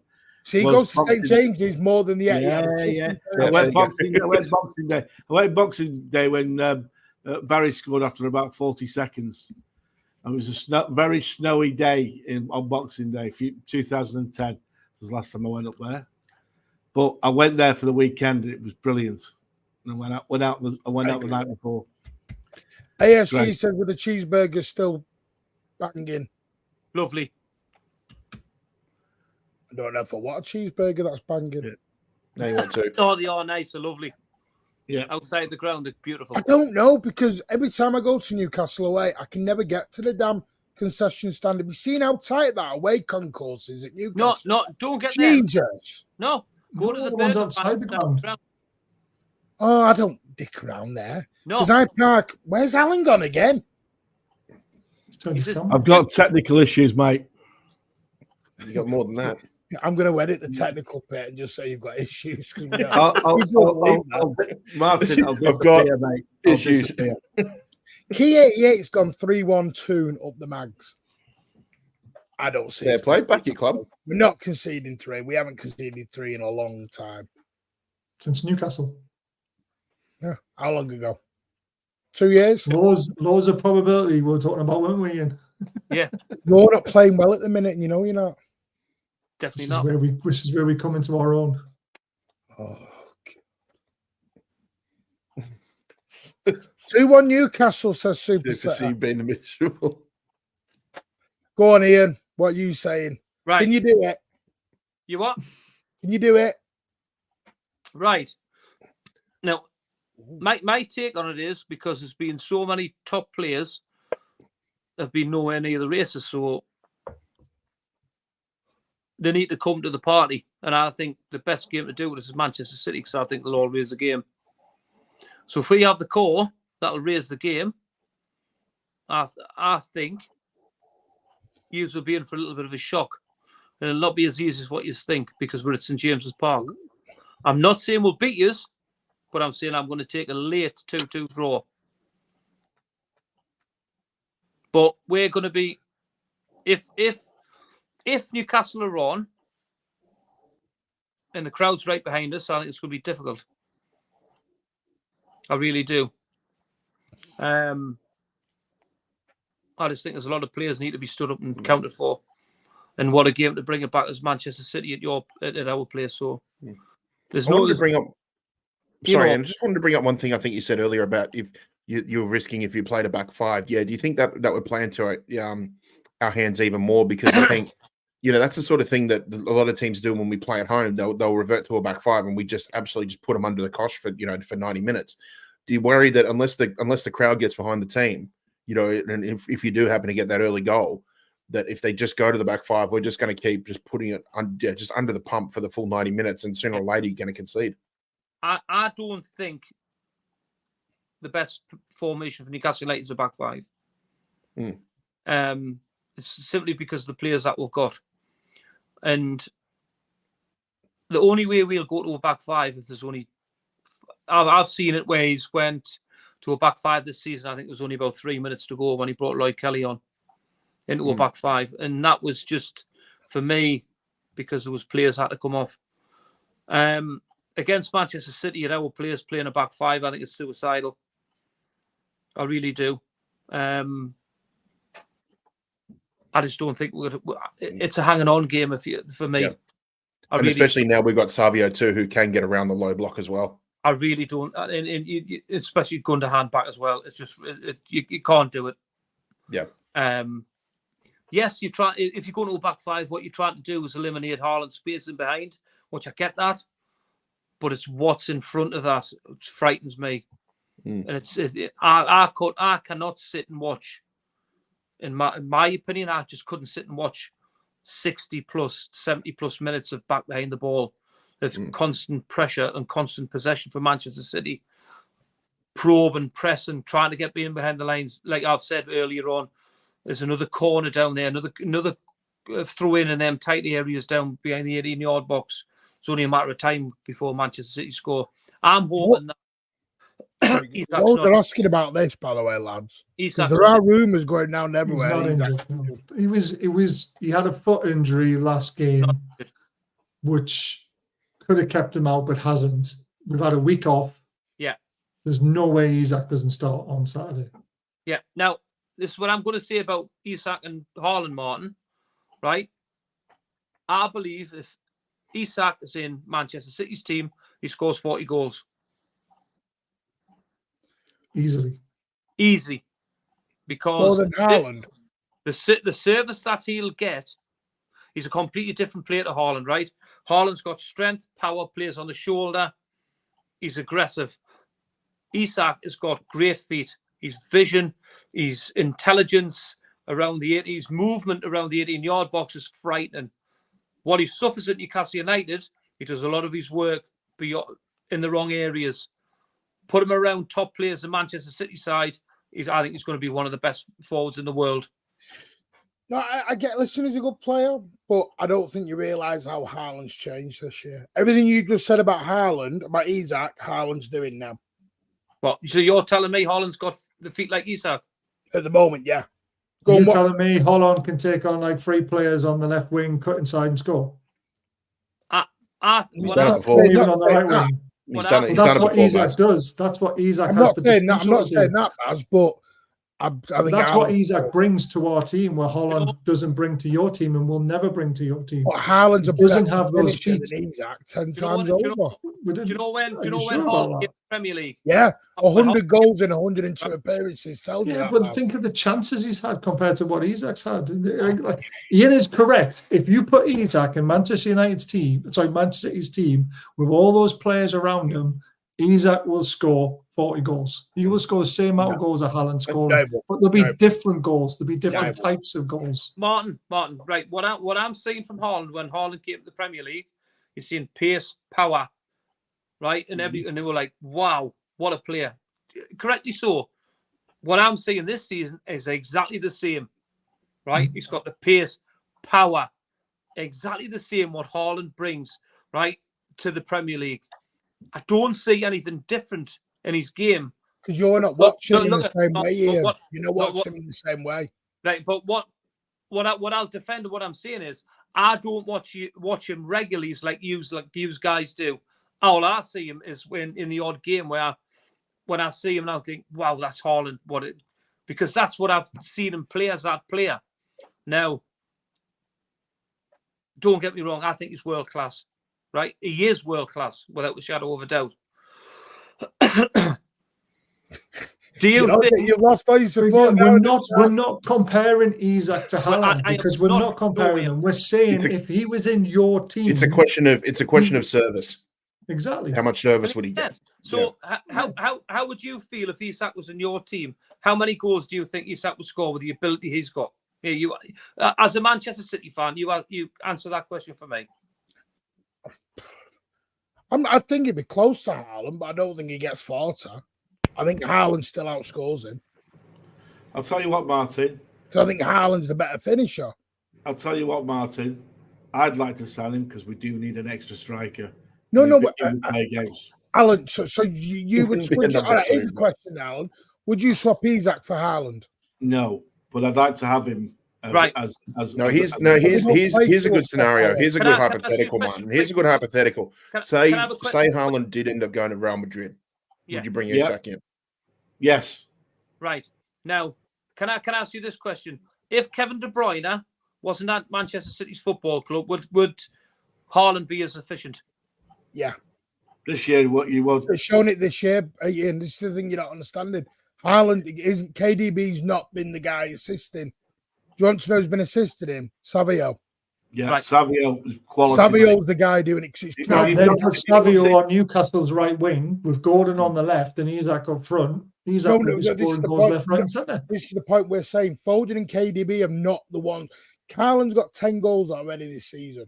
Yeah. None of them have come from. I think one's come from KDB. Mm-hmm. Foden's not played because we've changed again. This is Haaland, very different. Haaland's now coming back into everything you just said. Haaland's not done.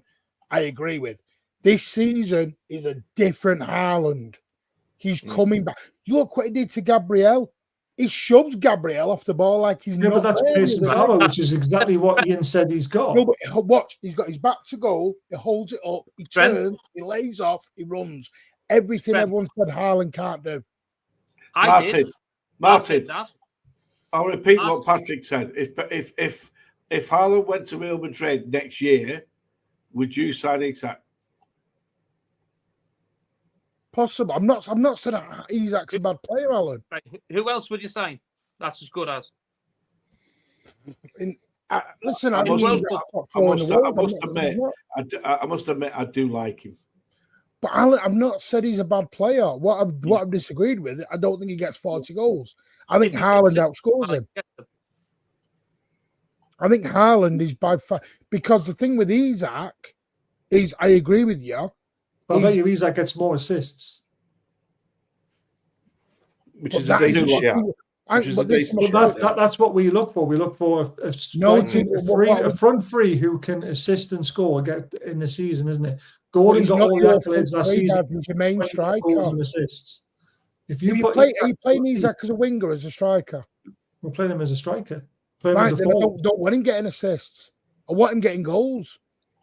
This is my issue with the Harry Kane stuff. In the summer, we all said Harry Kane needs to come back and fight more. He got about, what was it, a goal? Who said that?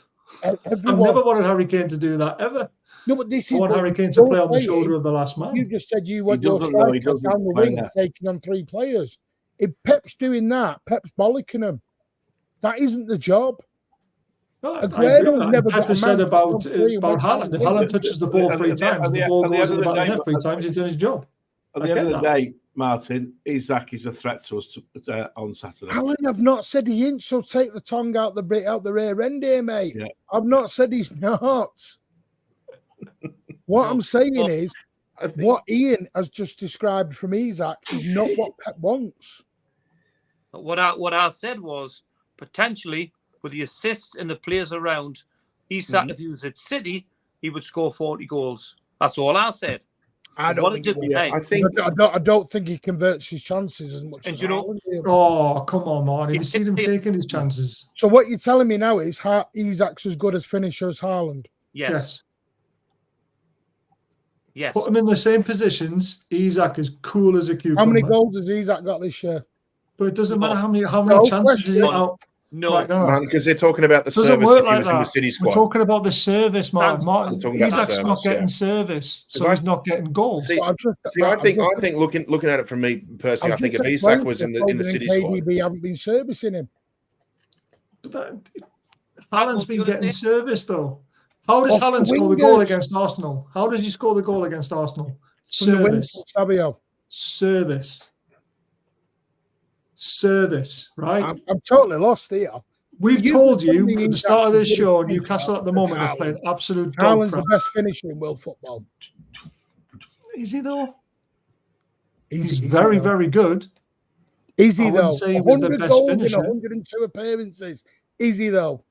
All right, then. Well, let's look at Ronaldo's record and let's look at Messi's record. We'll never know if he's better or not. But I just think if Isak comes in, the service will still be there.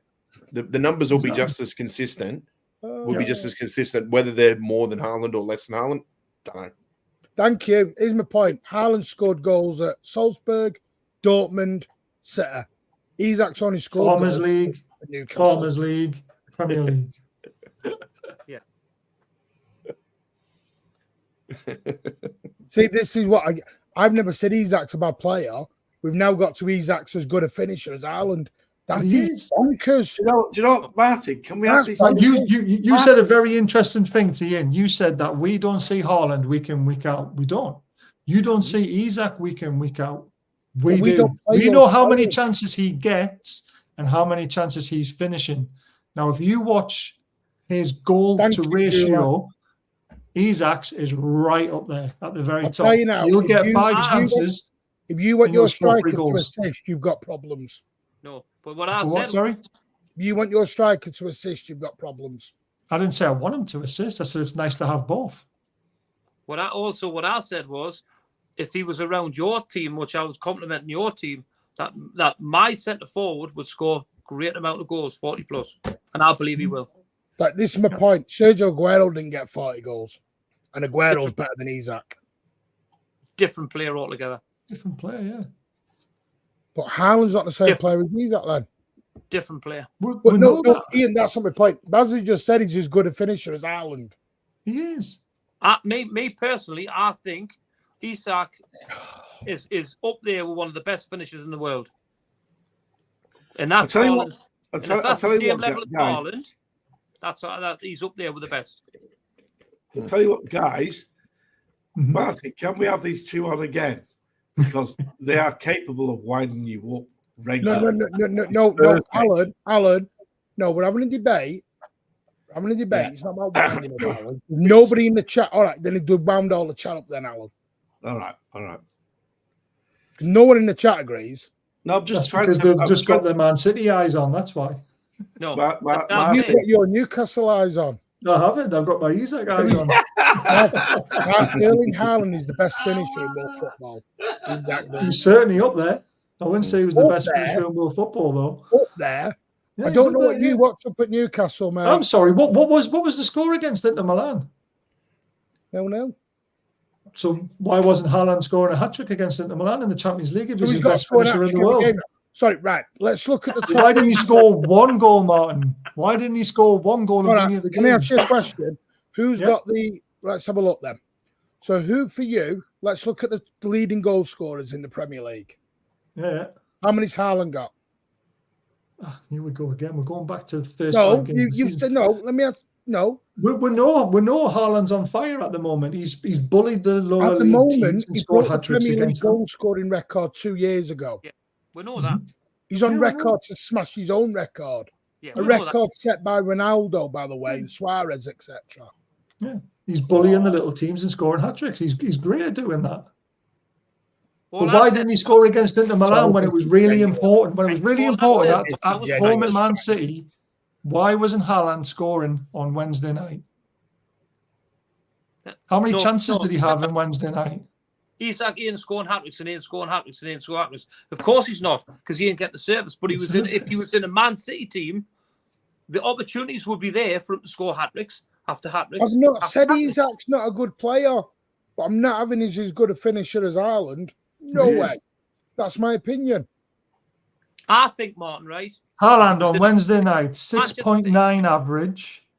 He had 1 shot on target, 1 shot off target, 1 shot blocked. Didn't score a single goal. So that's a 0% ratio, isn't it, man? I mean, I do agree with that. I think after watching Chris Ward, etc., I think your demands are a bit. Now you're just being silly. Come on.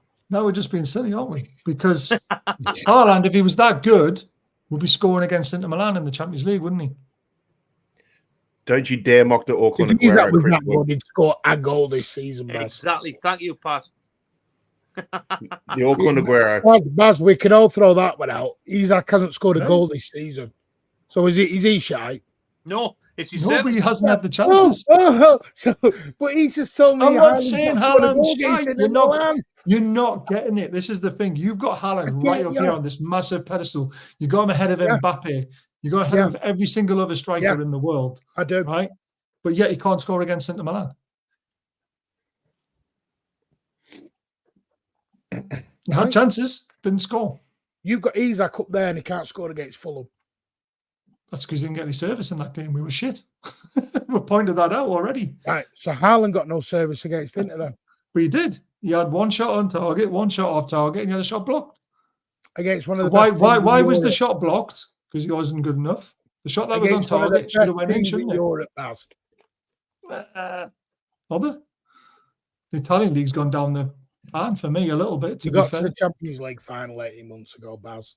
Yeah, but they weren't great though, were they? They weren't a great watch. This has defended gone their way downhill there. quick. They defended their way Yes, to the they did. final, didn't they? They defended very doggedly. All I But if Haaland's the best striker in the world, he Two scores great in every strikers. game, doesn't he? Hey, listen, 2 great strikers. But he has Exactly. though, Baz. World-class He has strikers. scored nearly every game. Sorry? Nearly. Not every game. Listen, we got this off Arsenal. Gabriel and Saliba, he'll pocket Arsenal. 8 minutes, he opened up like a tin of beans against the world's best defense. Nobody's saying that. Nobody's saying that. Nobody's saying that. All I said It was a great through ball. World-class finishes, both players, right? Both players. And I believe if Isak was at Man City, he would thrive and score plenty goals. Right? I thought Negredo was world class after watching Bradbury. It was like, look, this is not annoying, but like I said, it Ireland's conversion rate is 71%, Isak's is 9%. Yeah, No one's saying Isak's a bad player. What's Right, the now on the Ireland stats level. from? Where's change the those from? stats and tell me how many shots Haaland's had and how many shots Isak's had. Right, and then compare them to last season when he finished second in the league, top goal scorer. You Well, compare that's to my that. question. Would Isak equal the same record as Ronaldo at set? Oh, God. No, but Ian, that's where Haaland's at. He has equalled Ronaldo's record at City. So what he's asking is, would Isak it started at City, never played for Newcastle, just went straight to City, would he had scored, was it 100 goals in 102 games? Probably not. I reckon he'd have 95. I don't know, because I've never seen him. Yeah, I reckon he'd have 95.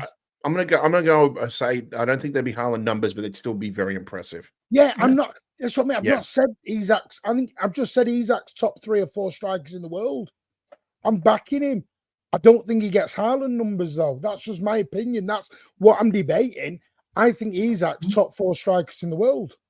Don't think he touches Haaland's number because Haaland for me right now, I have got him above Mbappe. I think he's the best striker in world football right now. In a way, you can almost throw this question back to Ian and Baz and say, well, how many more goals do you think Isak would score if Kevin De Bruyne and Phil Foden and Jack Grealish were in their squad? Exactly. Yeah. Exactly. Or another question for you: how many goals do you think Haaland would score if he was in the current Newcastle team playing as poorly as we are? Very little, very few, because he wouldn't have the service. The thing with Haaland is he's changed his game. It's like Aguero, and this is the problem. Aguero broke Eric Brooks' record for being the all-time scoring record because he scored 20, 30 goals per season. So it's about the consistency of a run. Shearer did it for how many years? He scored 30 plus every season. Who? But Shearer was getting nowhere near Haaland numbers because again, Shearer never got the full service that Haaland's getting right now. Imagine putting Shearer in your team right now, right at peak Alan Shearer. Well, we'll agree to disagree. I've said I've put Isak in the top 4 strikers. Jesus Christ, this has to end with a bang. Well, this is actually quite good from Martin now, getting him in the top 4, because when we first signed Isak, he said he was an absolute pile of shite. And but he was for Sociedad, because I watched him with Sociedad. He was poor. One season he was poor. The season before he wasn't. But that's all. I couldn't go off when I watched him, and he was poor. So this I've now said I think he's good. How good he is. Yeah. I think you're massively underselling Haaland. I am not. I know how good. Again, it all goes down to it all goes down to what you like to watch. Haaland. You know that he's never really backed Haaland. This is like the Ronaldo Messi argument, isn't it? A lot of people will go for Ronaldo because the amount of goals he scored and the way he scored them. Whoa! However, I would. Haaland and Isak's a Messi and Ronaldo level. Well, it is because it's what you like to watch. I think Haaland's very like Ronaldo. The goal machine. No, I think you can do Haaland and Mbappe. You can't do Haaland Isak. I mean, you can. I just did.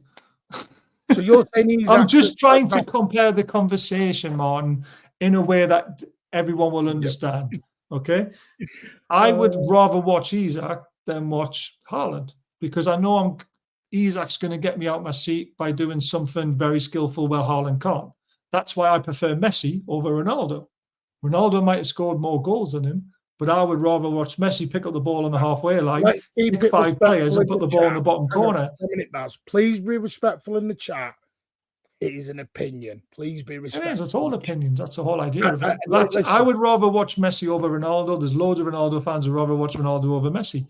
It's just an opinion. It's what you like to watch as a football fan. I would rather watch Peter Beardsley over Alan Shearer. Yeah. Because Peter Beardsley was a magician. Alan Shearer was a goal scorer. It's all about what you enjoy out of football, isn't it? I won't mind. I've already said I put Isak in the top 4 in the world, and I don't know where I'm going anymore. I'd even go back to Main Road again. I'd rather watch Kincladze play because he was a genius on the ball. Alan hates Kincladze. Alan thought he was lazy. He was lazy as well. Yeah, I thought Kincladze was a lazy player, especially when we didn't have the ball. I think he was lazy in the lower leagues because I don't think he suited him. He was completely lazy. And then, but if you're asking me my opinion on our greatest ever player, David Silva. It's fucking by a mile. Oh, class. Quality. Absolute quality. Class. It all depends on what you like to watch, isn't it? On the eye. When you're watching football, what kind of play would you rather see? Would Kincladze get into a pep team? No, he wouldn't because he's a lazy prick. Agree. I'm sure Watch Martin explode. He's ready to explode here. He's ready. Everyone's throwing the sharks in. This has become the Newcastle way, Martin. It really hasn't. No, But I've already told you. What's happening on Saturday. And you boys will see Haaland at his best. Don't you worry. How many times has he scored past Newcastle? As don't make me clip this and send it to you Saturday lunchtime. Don't make me I'm do just, it. Martin, like you said, all we Carry can on, do man. to go off Yeah, is he what's has, happened in It's the a good past, question, isn't actually. it? I remember him scoring one in the 3-3 game, but No, it's just I keep Well, it. I heard it from Arsenal fans last week. Haaland's not getting a sniff. 8 minutes. 8 minutes. I'm not saying he's not getting a sniff. I'm just asking how many goals has Haaland scored against Newcastle in how many games? Pat's Martin, taking I've got to go, mate. I've got to go, Martin. Take care, Alan. Cheers, mate. We're going to wrap up. Yeah, Pleased to meet you, Bazza, Ian. You too, Alan. Pleasure. See you, Patrick. See you, mate. Patrick's going back through all the games looking for Haaland's name. I am He's actually. struggling. See, this is the thing. You know, people find Club Brugge games better than more entertaining and say don't mean Club Brugge is a better team. No. I suppose it depends what you want to watch. Yeah. Football is all about opinions. Yeah. You What can we like tell on the Newcastle have been bereft of a proper goal scorer, though, for a little while. You can tell. Since Demba Ba. Oh, Jesus. He's bringing Demba Ba was brilliant. Demba Ba was a very good striker. Remember where he went afterwards? He went to Chelsea. Yeah. Walked into their team.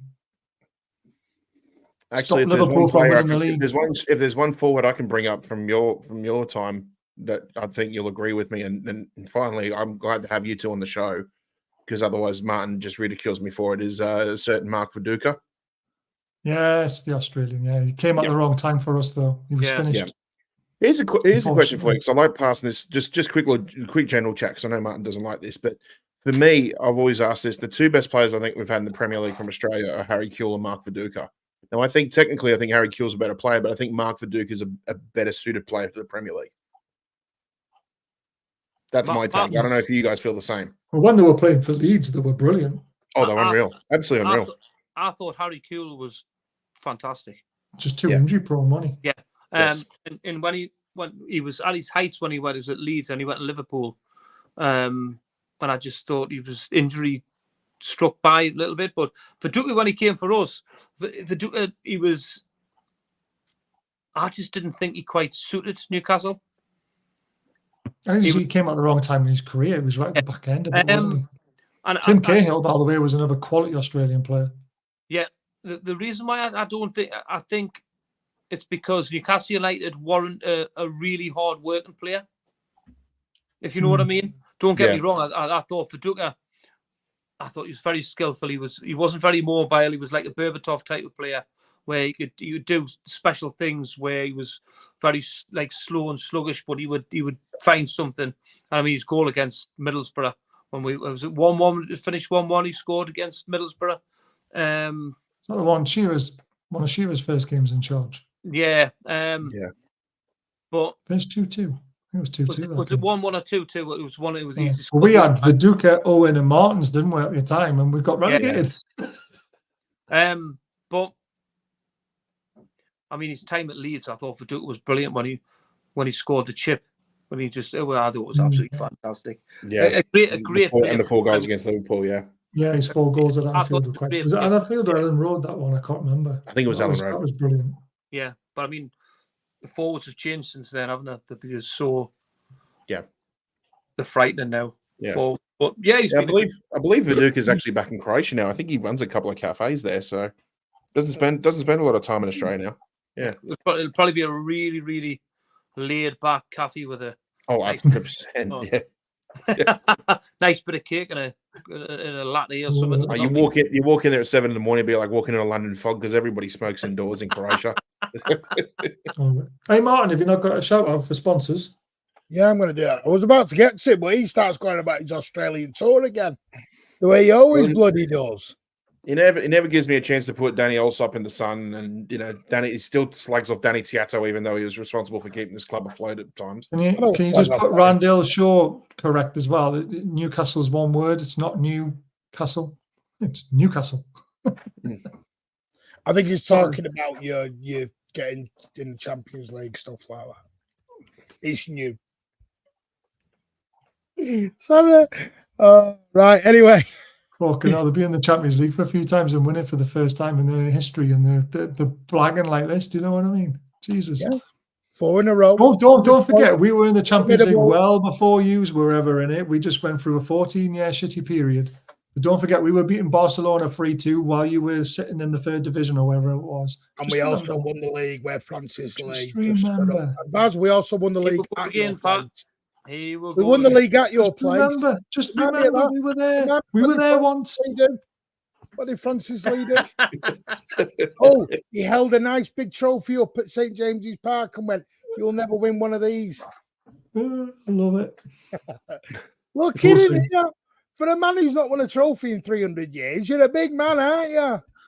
Hey, I'm just saying we've been there before. We've been there before yous were. Well, do you want to talk about? Oh, careful, Martin. They'll start singing into Toto Cup champions. Will never sing that. Do you know what? Maybe we shouldn't mention the old Dennis Stewart overhead.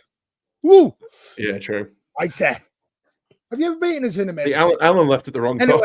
He was the only one in this chat. He was the only one in this stream who was there. Yeah, no, Baz is right.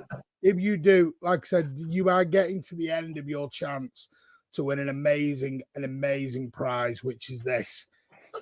Walk out at Manchester City Etihad Stadium and go and have your photo taken with the captain, the match officials, and the Southampton captain on the against Southampton.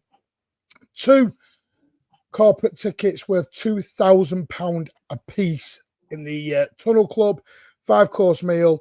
See all the interviews behind the scenes, post-match, pre-match, the kit caboodle, see the warm-up in the tunnel, meet the players, meet Pep, the whole kit caboodle. It does include a PS5, Xbox Series X, could win, Nintendo, whatever they're called, Nintendo system, headphones, phones, the lot as backup prizes. It is £2.99. I know it says £2.36. That was the 12-hour early bird special. But footballprizes.co.uk, it is UK only. It is a mega prize for over £4,000 worth of a prize, this. Trust me now, the Tunnel Club is up there with the best experience in world football. It is amazing. I know we joke about it, but it is. You go on the blue carpet, everything. Wine, dine, free drinks, free food, all day. It is open until the 1st of October, Tuesday at 7:30 p.m. The draw is 1 hour later at 8:30 p.m. But your chance to literally put yourself forever on the Manchester City history pages, you will have your photo on the pitch with the captain, which is a mega prize. So get over to footballprizes.co.uk and say the Mancunian way has sent you. There you go. Right. Any other sideways you want to take the show, Baz? You know? Yeah, football prizes are doing amazing. Newcastle prize as well for all your Newcastle fans in the chat as well. So go and check that out. Champions League signed shirt. Beautiful. And there's a chance to win. Rare. It is a rare thing. Get over there. It's a rare antique. The one and only time they were in it. See, you went there again, the one and only time. So wrong. It'll be on the BBC on Antiques Roadshow before you know it. Will be, yeah. How much is that worth? A tenner. I'm going to come out with a big Steve line in a minute. I've got a Premier League trophy here. Come and have your photo taken with it, Baz. See how it looks.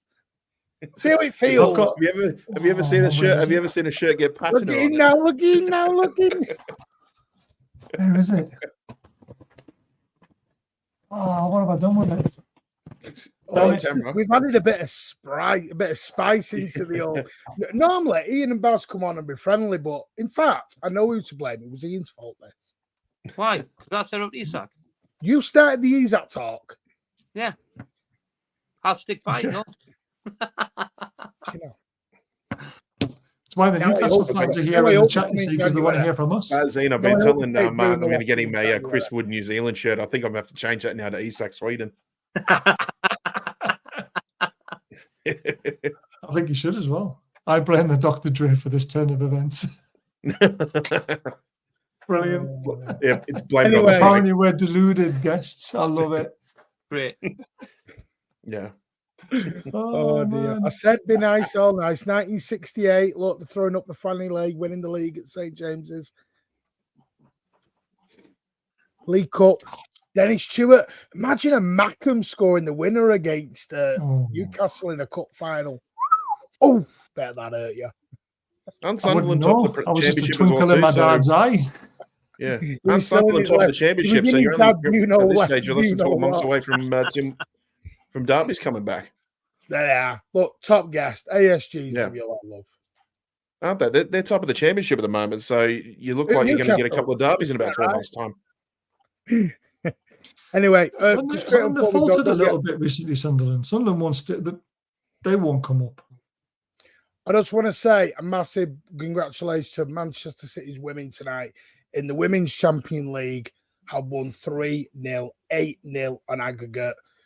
Keller and our very own Bunny Shaw getting herself a cheeky brace in a 3-0 win over at the Joey Stadium for the women, the Joey Academy Stadium. There was a slight delay. I think there was a small fire somewhere in one of the things, but there was someone let me know. That'd be good to know. I don't know why, because it was evacuated very early on, and I hope everyone was safe and they managed to get back in and finish the game. So big up to the women who are doing their thing in the Women's Champions League. City are doing it for the men's. We're doing it for the women. We're just dominating Europe all over the world at the moment. I'll let you know how it feels one day, lads. Anyway, shoot out for the women's. And you wonder why the conversation keeps on going south. Don't worry, I can't wait to go on your show next month. I can't wait for post-match on Sunday. There is no post-match on Saturday. I'm away for the weekend. I'm on an Alzheimer's course in Blackpool for a bit of training. I do get free tickets to the Pleasure Beach, though, which is nice. But a bit of time. So we will be back Sunday night around about 9 p.m. with the post-match, win, lose, or draw. I will need that time because I won't even be able to watch the game. So Calls himself a fan. I'm on a course for my job. Terribly sorry. Got to go and do a little bit of course. My dad needs a gastro band and all that now for feeding. So, yeah, fun times. I've got to go and do the training. But, yeah, thank you all. Go and give Baz and Ian a lot of love, 3 Black and White Eyes. And don't forget, it's all opinions. Yeah. Silly opinions from the Newcastle lads, but it's opinions. Oh, here we go. No, but take care. Show them a lot of love, 3 Black and White Eyes. And, yeah, we'll see you all very, very soon. Bye, all. Cheers, lads.